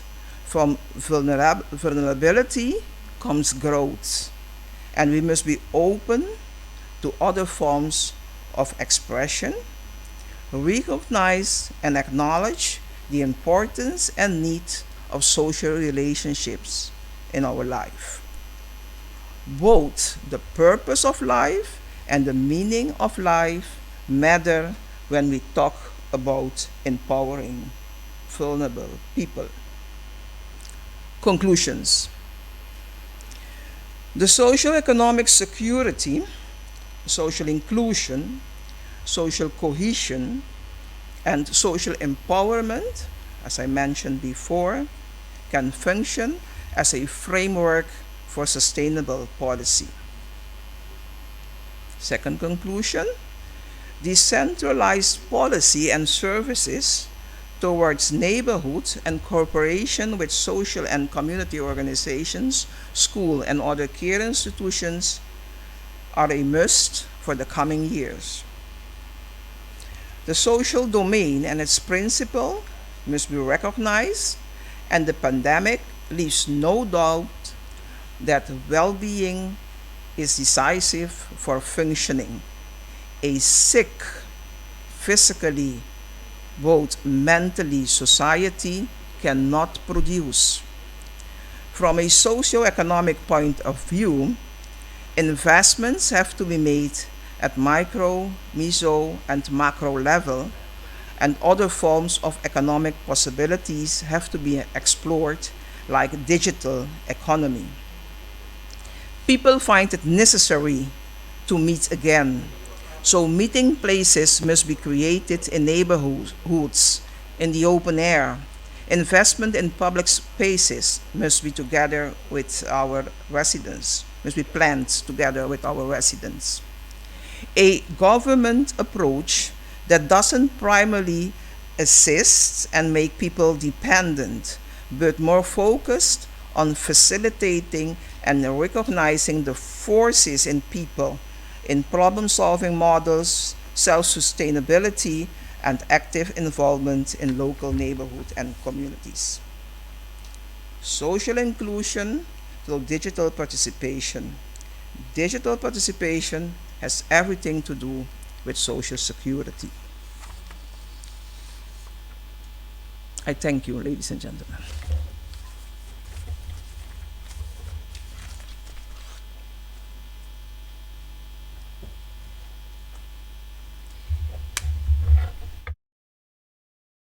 To Ms. Jeanette Juliette Pablo, representative of the Ministry of Social Development, Labor and Welfare. Of course, we thank you for all the interesting insights. Being a senior policy advisor at the ministry, the information is a lot that you could share with us about the experience in Curacao. So that our global participants as our local participants to this session will greatly appreciate, I am sure. We have a number of questions. I want to remind everybody that they can send their questions in the chat box via the live stream from the University of Curacao or via WhatsApp. So you can easily add the number which is the area code is for Curacao, so 005999, so 5999 562-2121. I have direct access now, so you can just send your questions. For the locals who prefer to ask their questions, or if they have a certain remark based on the presentations or around it for the social discussion, you can also do this in Papiamento, you can do this in Spanish, you can do this in Dutch, whatever you prefer. I will gladly translate. That's not a problem at all. Let's start with some questions that we have received throughout, and some interesting points we want to raise as well in this panel. We are discussing the impact, the social impact of the COVID-19 pandemic in Curacao and further along. One of the points that was raised for this was the complex relationship that there is between culture and health and social well-being. So then the question is, how can this, because there is a very complex relationship between this, if there in a society, for example, like Curacao, you have a certain culture, people respond differently to measures, people respond differently to policies as well. So how can this affect the process of recovery too? Is it on? Or should I put it on? It is on It's on, already. yes. Okay. Thank you. Okay, thank you very much for this interesting question. Indeed, studies show that there are relationship between the idea of culture and health, in the sense that people have their own idea what are the causes of certain illness. They have also their sometimes their own solution for these causes of illnesses. And my linking culture and well-being and illness is a sense that I'm urging for more search towards how people think about this pandemic, what are their own solution, what solution they are thinking in introducing, because I think that's also part of the empowerment, and that is also part of what I call the cultural resilience, looking what the people themselves sees as solution and think and bringing their own solution. In that sense, I linked also the relationship between culture and well-being, and it is something which has been done in many studies, of course, and also in the past I used to teach at the School of Nurses, whereby I also emphasizes the search for more intrinsic and more indigenous idea about how to solve certain problems of the people. Would that mean an acceptance of these thoughts? Because this pandemic, if you see, for example, the discussions that have been raised in Curacao, were basically these indigenous ideas that were put aside, like, no, this is not the solution. The solution is strictly science-based. For example, you have to drink hot water, use hot water with lemon, do this, do that. These are ideas that are socially embedded in our ways of dealing, for example, with the flu, that has raised many questions socially and a lot of pressure on social communications and the community. So what is your reaction to this development? And how can you address this? Yes, I think it's a process. COVID-19, like Jeanette said, it has surprised many people, and it has also came very suddenly. And so people are, you see that there is a thinking process. And I think more and more, and when you read more and more studies, you see that also in the other societies, they're also involving the indigenous ideas of the people. So I think it's a working process. I see it as a working process. Yeah. Yes. Well, the way people behave themselves, and that's what we see in the neighborhoods. We see an interaction between the elderly and the young people talking about this COVID-19. They are talking about ways of healing, how to deal with this disease. But I think also you see a tendency of young people dealing with the social media and looking for problem solving methods or idea on social media. So it's an interaction and it's something new for our society. But when you walk around the neighborhood, you see different ways to deal with information. And that is a very interesting thing to see. An interesting development. I want to continue with a different question, but it has a touching point with this one, about this social interaction and discussions that were raised because of the situation. A community-based coping. The question is centered on the idea, for example, in different countries, Curacao not being an exception. In these times, you had the rising of hero figures in the community, epidemiologists, doctors, people that were like, okay, this is my friend because he's the one coming with the good news.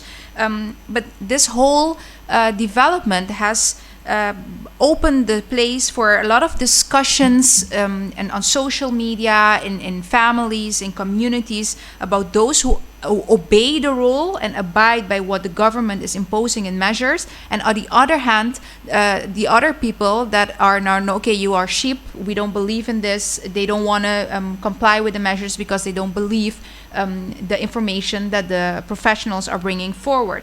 So the question is, this social, I don't know if social discourse is the right term for this situation where you have these groups forming in a tense relationship on something.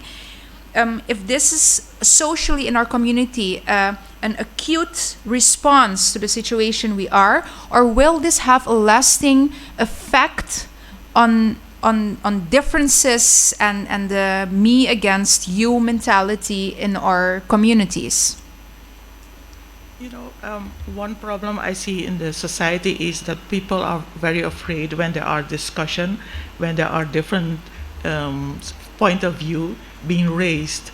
And I think that is a part of, a very important part of people, the thinking process, being able to look at issues from different point of view and discussing on it. So I think the problem is not because there are different way of seeing the things. The problem is the way it's been structured and the way it has been looked at and the way it has been seen as being a conflict and not necessarily working towards the cooperation and the cohesion in the society. While I think when you answer the question differently, you see this as a process of the several discussion, the several thinking process without that has to be a conflict. And I think what we should learn to deal with, not that there are different point of views and to see those point of view as being part of a conflict, but use this different point of view to learn more, because all these point of view contain certain elements of reality, contain certain element of truth and solution. That's the ideal, but will it impact the social cohesion on long term? Like, for example, if you take socially how we were affected when discussing pro-Dutch government or against Dutch government, socially you could say these were discussions that were being held in communities and ex-colonies like ours that in a certain sense divided people. Will this corona and COVID-19 pandemic and these discussions have a lasting more effect on the me versus you? I don't think so. I don't think so. I think what we should learn to, and both government and citizen, is to learn to deal with this type of discussion and see them, like I said, as very important way of thinking on several levels of problems that we have. Just a small remark. Actually, those processes has to be guided. Yes. You know, that's the problem in our society. We don't guide or give a direction to this discussion like this, and we are very how do I say that? Ad hoc? Rapidly in the stigmatization of groups. Yes, So that's I agree with Mrs. Allen that, you know, we have to give those ideas space in order to develop and to come to new ideas in this community. So there should be some sort of guidance from the government level to the community into keeping the social cohesion? Both. Yeah.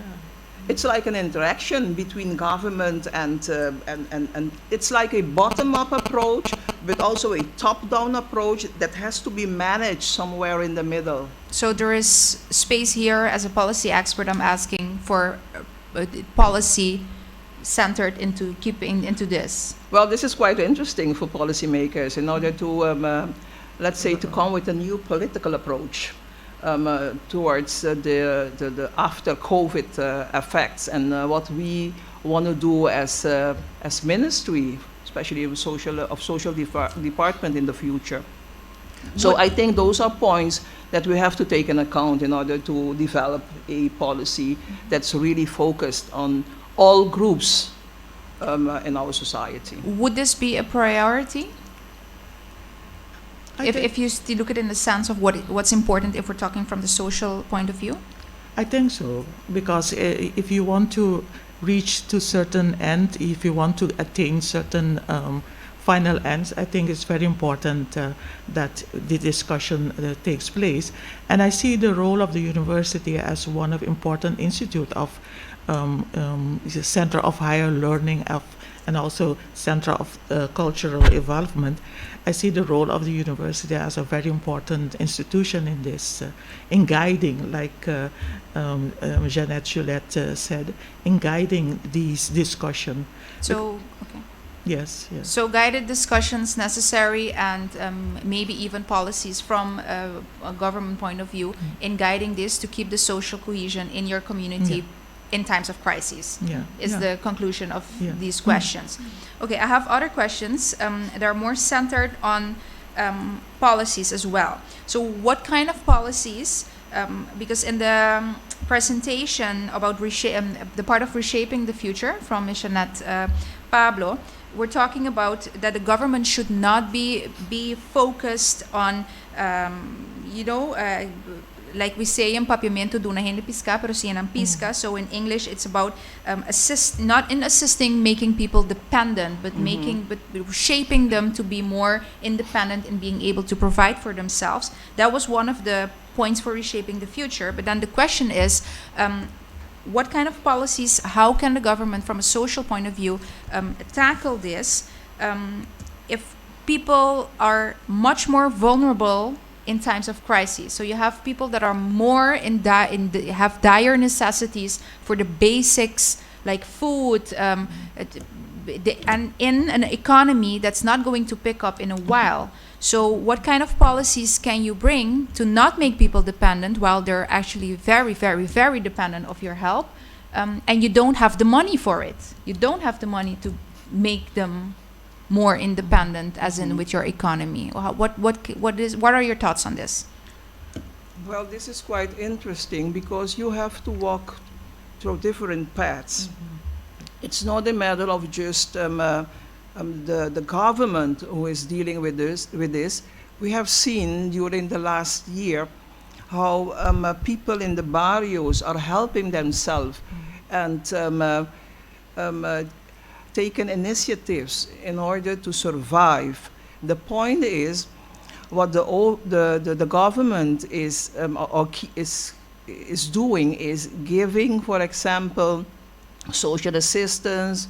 The Red Cross is giving those food packages, but if we know the Maslow theory, it says after giving food, we have to keep on going, but also assist people in how to deal with other aspects of life. Like what we see, for example, is community job, that is having a job. Because of the lockdown, people couldn't get out of their homes to have a job. This made people very dependent on the government, but those people, they were accustomed to do their own things. So the government has to go, I think, to the barrios, to the people, and listen and look at the way how they have been dealing or how they are dealing with their own lifestyle. And that's important in this discussion. So I have heard also people saying people have to start fishing by themselves. Fishing by yourself means that you have to learn the abilities too. So it's not just a matter of learning people to fish, but people themselves they need the abilities to fish and to feed themselves. Mm-hmm. I would like to add, I agree with Jeanette indeed that it's a different path. And first of all, you have to solve the immediate problem of feeding, but it should not remain like that. People has to learn indeed to solve at a certain time their problem, which they have been doing. And I think that's important for people who are working on the policy to discover what the people has been doing in the past, how they have solved their problem. It is not only teaching the people to fish, but also determining how they have fished in the past, how they have fished themselves, what are the methods they use, what are their ideas regarding that. So it's a very complex and a very multifaceted idea of dealing with this problem. It is not an easy one, I think. That's why I said in my presentation, I would like also to introduce the cultural dimension, the cultural perspective when you are dealing it. Because if you look at culture in a much broader context, in a much broader forms of ideas, beliefs, abilities people have developed in the past, but also at the moment, it gives you an idea of how you can deal with the problem. So with other sectors, I think it's very important also to involve the cultural perspective in order to get a more in-depth view of what people think are important, how they have dealt with, what are the practices, the social practices which they have been doing in the past and at the moment. So I think that's a very important aspect to look at. So basically looking a bit at the past and using this information in helping creating policies in which actually you're fighting against the fire, you're putting out a fire, yes. That's the dire necessity of the people, but still making the policy and making them more independent. When I'm saying look at the past, I don't mean at being stuck in the past. I think it's just to look at certain elements, certain aspect of behavior which people has developed in the course of time, transmitted from generation to generation, and which has helped people to survive in many matters, in many circumstances of absurdity, but circumstances of poverty as well. So I think those are things which are very important to look at. So it is not just going to the past and then studying the past, but looking at these elements and these aspects which are very intrinsically attached and linked to how we have behaved or we are behaving now at the moment. Yeah. If I may pose the question to Ms. Janat Juliet Pablo, if based on this discussion, is this what the Ministry of Social Development Curaçao is doing now? Because for the public, maybe outside, they see a ministry like this is putting out fires, providing people with food, with the help in how do you say that? In labor disputes. Can you tell us a bit about, to stay in track of what the theme is for this session as well, as to what policies are now in place to mitigate the effects of COVID-19, but from this point of view we're discussing now? Well, besides this crisis management, excuse me, the ministry has its regular services that the ministry is providing through different offices in the neighborhoods, like we call the Casi Barrios, when people can't ask for a different type of services. So it's not a matter that the ministry stopped and is only focusing on this crisis, but our regular services are going on. So that's the way we are dealing with this situation. The point is that we see new vulnerable groups in our caseload, and that's important because to deal with and to have new policy on those vulnerable groups that are knocking at the door right now. Let's take, for example, people who suddenly lose their job and they didn't know where to go. So we have the Department of Labor where they can ask for assistance. You have the family, youth and family department. Well, for example, families or people suffering from sexual abuse, they can knock at the door at this department. So the regular services are going on.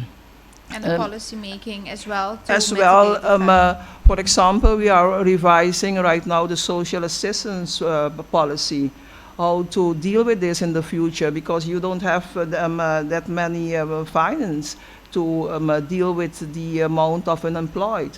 So you have to revise many of the policies you are providing and using right now at the moment. We have a question from Josh. We will get to it in a second. Before I will pose a question that has a bit to do with what has been said here, so we can nicely round up some certain subtopics. The question is based on the point about the informal economy that was raised a few minutes ago. Could a social impact be that this situation can mean the start of the end of informal economy in cultures like ours, because it was exactly these people that have suffered the most during measures like the lockdown. They are the ones that couldn't, for example, they're under the radar, so they couldn't apply for certain help from the government because they're not registered.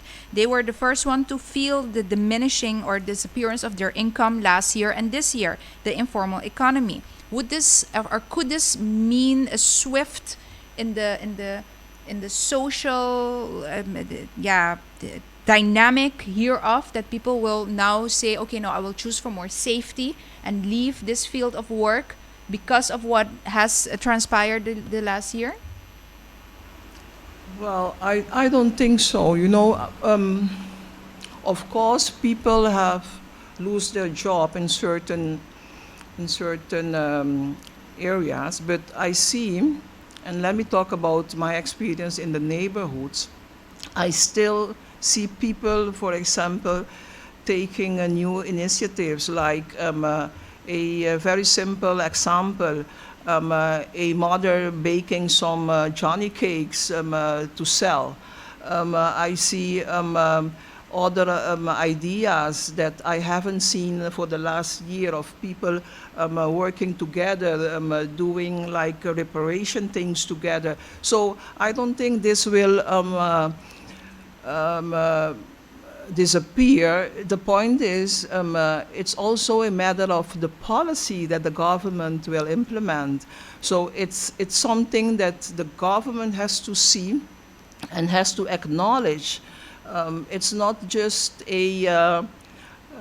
it's not just something of the people in the neighborhoods, leaving them alone, but it's something that we have to put dialogue on. We have to talk about it. Otherwise, yes, it will disappear. But I don't see it. No, it's a difficult moment at this time, but it's not something that will disappear. I don't think so. I think it's very important to look at the causes of this informal sector. Why did they start? Why did they begin to come up? And I think that has not been sufficiently looked at. Why do people engage themselves in the informal sector? What are the driving forces behind it? So I think these are questions, a very important question when we are dealing with the informal sector. to see, why are people, why do people engage in this sector? Without giving any value judgment whether it is good or bad, I think it's very important to look at the origin of this sector and to look at why, in the course of time, people start engaging themselves in the formal sector. So you both don't think that the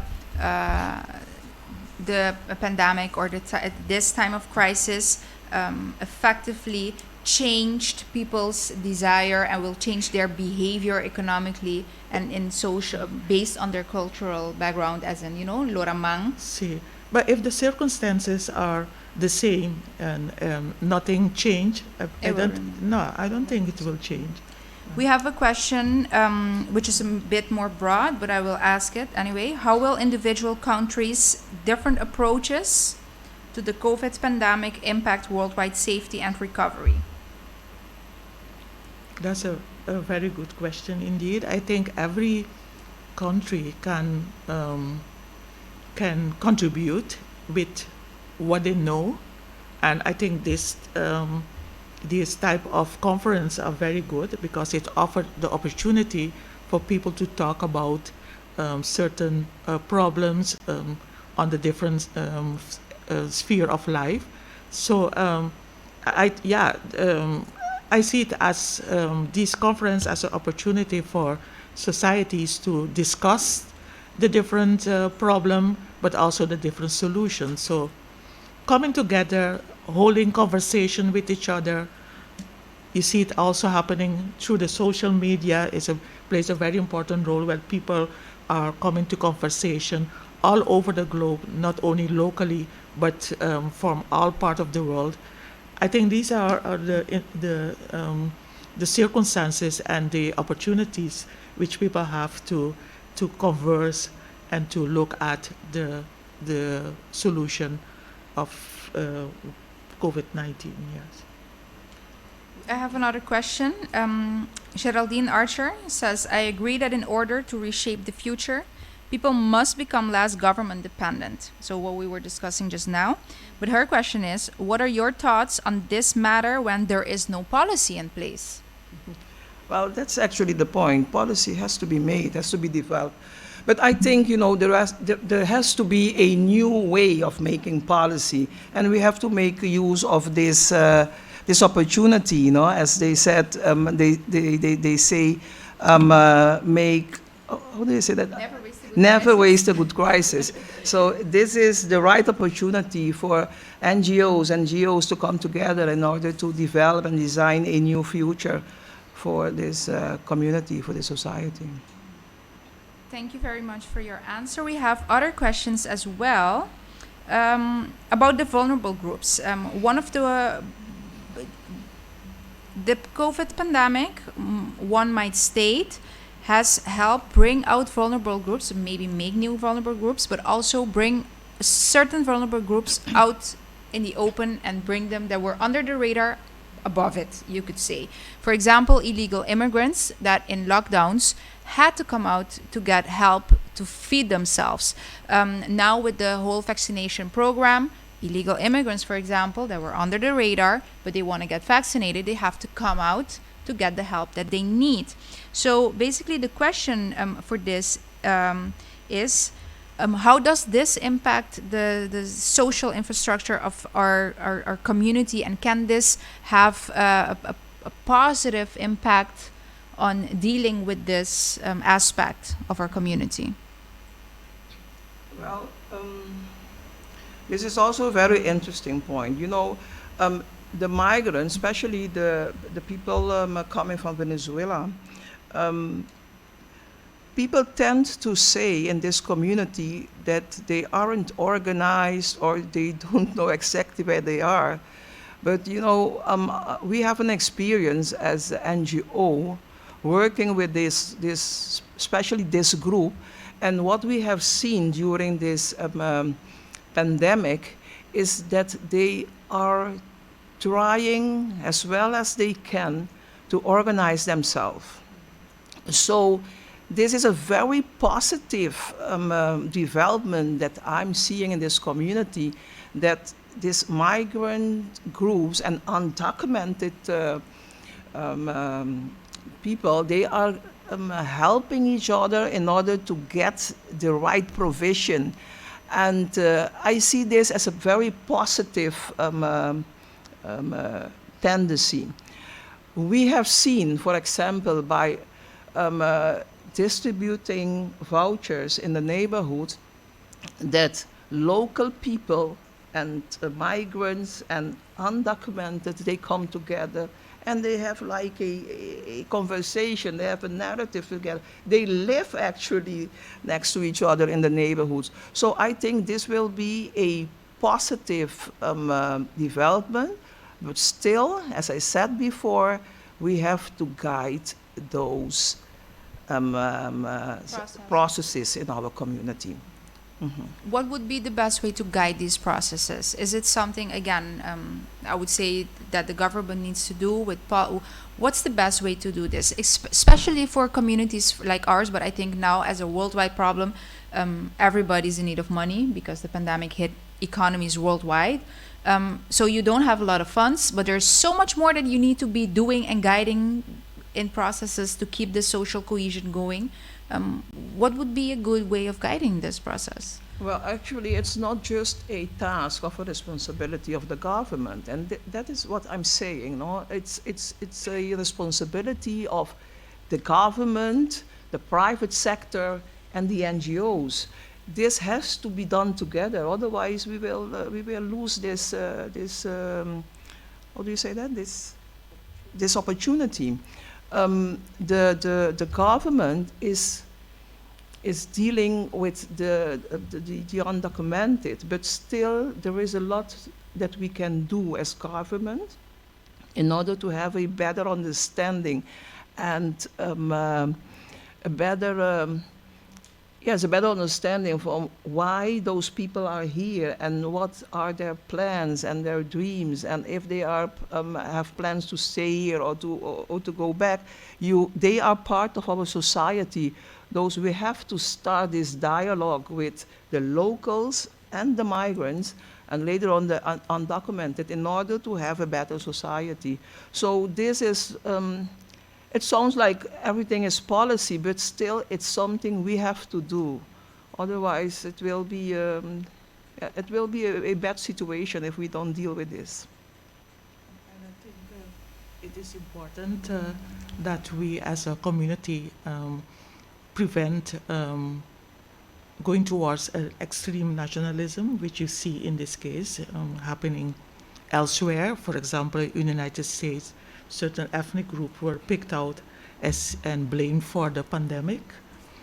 So I think we have to look and to prevent that we go to such a movement, because the coronavirus, the pandemic, can have the tendency to become like that. So I think these are issues which we have to realize and that we have to take into account when we are dealing also with policy, that the possibility, there are sometimes this possibility to go to a certain extreme, and which we should prevent as a society, I think. Fully different question.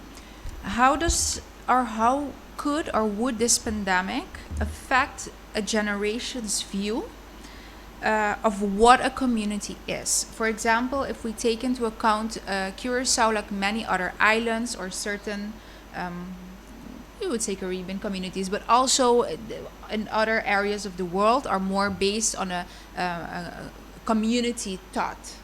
Wij, ik, nos, vosso, us, them. But more, and some communities are more individualistic. But this crisis has change the way we interact, change the way we can interact. Can this pandemic affect a generation's view of what a community is, and that islands or communities like Curacao shift further away from the whole I don't know the correct term but the broader sense, and be more individualistic because of this pandemic? Yeah, it's a very difficult question indeed. It is as if we look in the future. I think it depends on how long this pandemic remain, how long it stays, and how long people, have to deal with it. I think, like Jeanette said, that the pandemic, if you look at it, it came out with certain idea of solidarity, and that those are, I think, very positive value, I assume. So if that is being invoked, if it's the pandemic remain a certain time, I think these are values which we will see pop up much more than, for example, 10 or 30 years ago. So it depends how long this pandemic remain, and if it's something which remains a generation, so you see that it is being passed over from generation to generation, and then you can see certain consequences, in particular in the area of culture and in values and norms, belief systems that are inherent to a community and to a society. And I think that investigation in the future will tell us more about this issue. Okay, I have another question. This one is a bit broader again than the social impact discussion we're having this morning, but I will post it anyway because it's very interesting. Will we think about localizing and diversifying more of our supply chain to protect against the risk of a future pandemic? New industries will start or are important after the pandemic. Any examples is the question. So I think more in the sense of what we were talking about beforehand from for example, the informal economy that would switch. Do you think that in the behavior of the community, we will shift and change, go more towards other kinds of ways of earning our money and living and creating other cultures in this because of what happened now? Will it change the way will we diversify or localize what we're doing to protect ourselves? Is that a normal? What I see at the moment is a tendency to eat more local food based on local agriculture. I see that a lot of people are engaged in planting their own food. If you look at the social media, you see there are different areas where people concentrate and look at planting their own food and compare what they have reaped, and so there is this tendency of invoking. But I also see that there is a tendency for people to pay attention to local medicine, this local herbs. I also realize that people are focusing on. So there is a change. There is a change. Perhaps it needs to be researched better, but there is a change. If you participate and observe what is happening in the society, you will see that there is a change towards planting food, looking at local agriculture, looking at local medicine.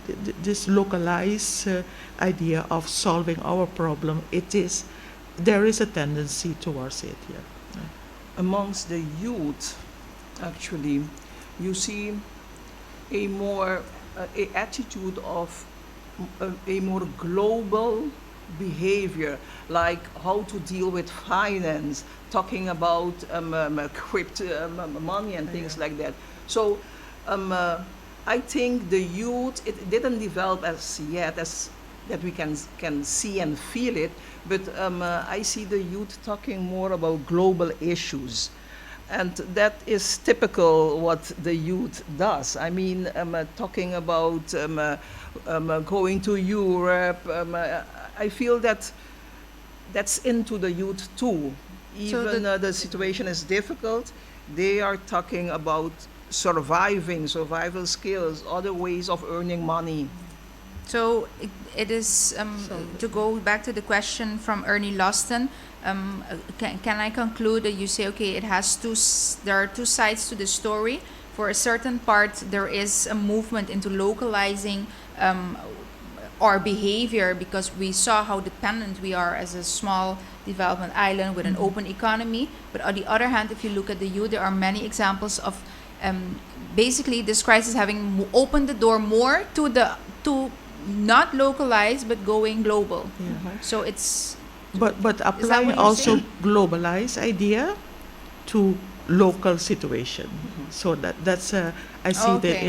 in the younger part, and that is culture. so they bring the ideas from Yes, outside that to- is culture. That is the dynamic of culture. Culture is not only looking at the past, but it's also looking at what is happening at the moment, how young people involve, how young people contribute to the development of the society as well. Would you say, based on the question posted by Ernie Loston, because he wanted to know if you would think that there are any industries that would be important after the pandemic to be developed based on this idea? Just to finish up the question. Yeah, do you well, I would think have- that the digital economy will rise. And I see a youngster, but also mid-agers, very involved in this. Yeah. Because I think that will be something of the future. So a mixture of, in this situation, we've learned more and more that we can do much more just sitting from the comfort from home. I mean, we're having an international conference with global participants all over the world right now that are not in Curacao. So basically, the realization that I can sit in my home and earn my money, Right. local, but Yeah.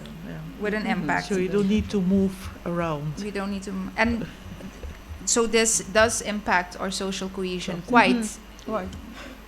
Okay, so those are the questions. I think we have one more. Let me check. Yes, it goes a little back to what we were discussing before, but maybe we can bring it all nicely together, seeing as we have about 10 minutes left, and then you can explain and give your final thoughts on this.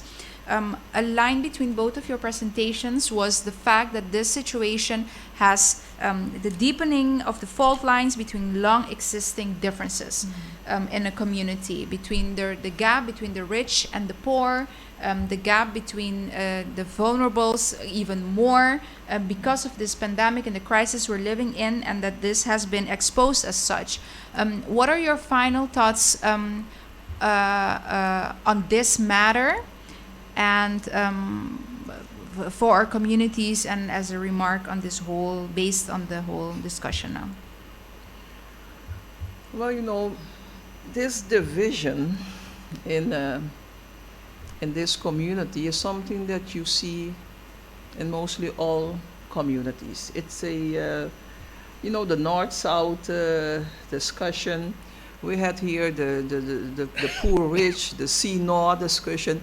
The point is how people can deal with these existence differences, but how you smallen this gap. That is interesting, because the reality is that we live in a social inequality that I'm not sure we're gonna stop this. So we have to live with the reality, but giving the opportunity to all categories in our society to live in a society with dignity, where human rights are like the direction. So about this division, in the last 30, 40 years that I've been working in this domain, it's not a matter of stopping this, but it's more a matter of dealing with this situation. And dealing now even more because Of course, it has because been before COVID hit us, we had those social problems already. So this is a big challenge, to see how we are going to solve this COVID crisis together with the social crisis that we had before COVID. So that's why policy making can't be something just from top down. It has to be something that we have to design and to develop together. I think the important part of it is that it makes us aware. Um, Formerly, we would say, okay, people are poor, yeah, maybe it's their own fault, blaming the victim, etc. But it made us aware that there is a group, a very vulnerable group in the society, and it made us aware that we have to work also in helping to solve certain problems with that group. And because I remember once there was someone who said that when you are in a society where there is a lot of poverty, it is like traveling first class in a plane which is going to crash. Even though you are in the first class, if the plane goes down, you also go down.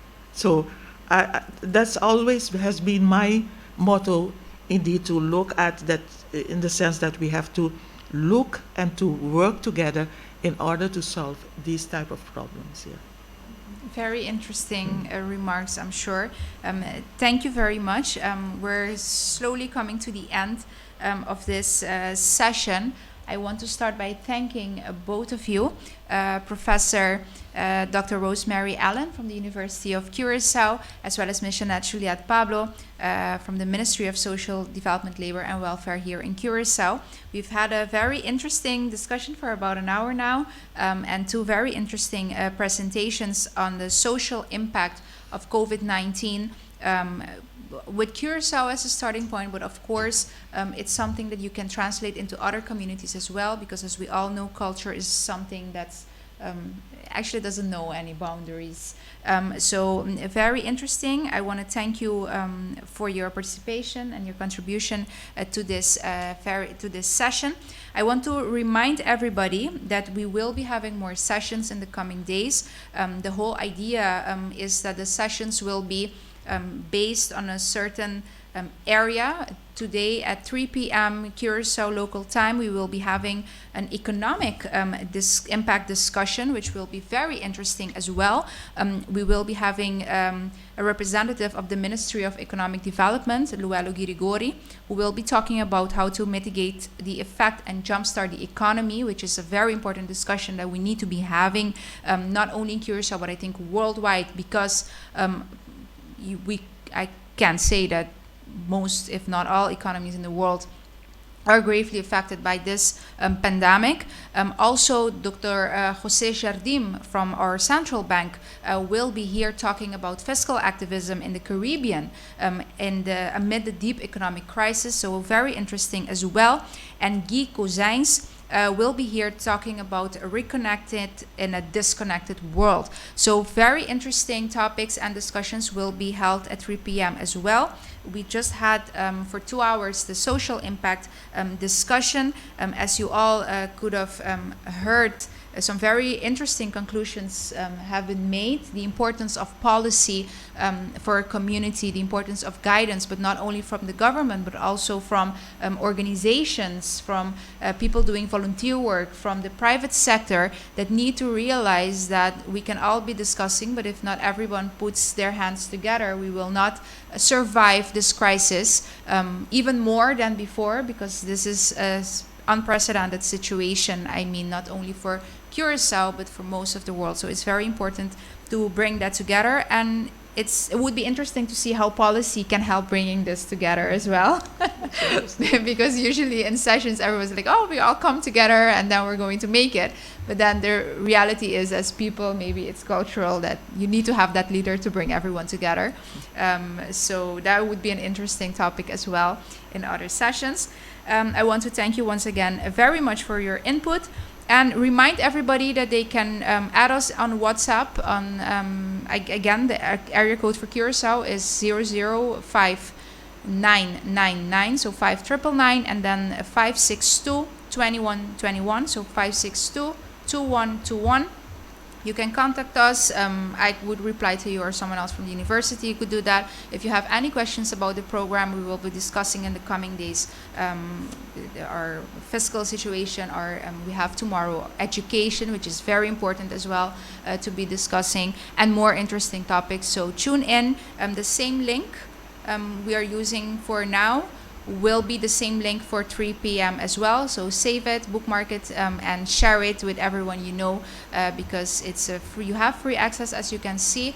And I think for Curacao, it's the first time that we're having a discussion at this level with so many speakers that are so well prepared and versed in their topic, that it would be a pity if you would miss out. You could watch it always back, but it's a pity you would miss out the opportunity for you to ask them questions. So you can just send the questions in WhatsApp, and we will ask all the questions you have to these very interesting panelist speakers in these sessions. Well, I'm closing the session now. Thank you from my regard, Joanna Costa Gomez, in name of the University of Curacao, but also the organization that we are here for. That's the Conference for Diversity of Organizations, Communities, and Nations, as part of the 21st International Conference. We will see each other back in the session at 3 p.m. That's in exactly 3 hours. Bye. Curacao has a hot new vibe and is now the place to be. An explosion of art, architecture, and restaurants has spurred redevelopment, transforming Curacao into one of the hippest destinations in the Caribbean. But the island still radiates its European charm, natural beauty, and wonderful mix of Dutch, Spanish, Caribbean, and African cultures. Visitors must go and feel it for themselves. Located on the outer fringes of the hurricane belt, Curacao is easy to reach by nonstop flights from 6 North American gateways and by same-day service from 40 cities in the USA and Canada. Still a member of the Kingdom of the Netherlands, daily nonstop flights arrive from Amsterdam, and many flights arrive from South American and Caribbean locations. English is spoken widely, along with Dutch, Spanish, and Papiamentu, the local language. Curaçao's dry, sunny climate and an average temperature of 87 degrees Fahrenheit make it a mecca for every variety of outdoor activities. Visitors won't have to change money. While the official currency is the Netherlands Antillean Guilder, or NAF, US dollars are widely accepted. And the water is safe to drink, straight from a modern desalination plant. Want to know more?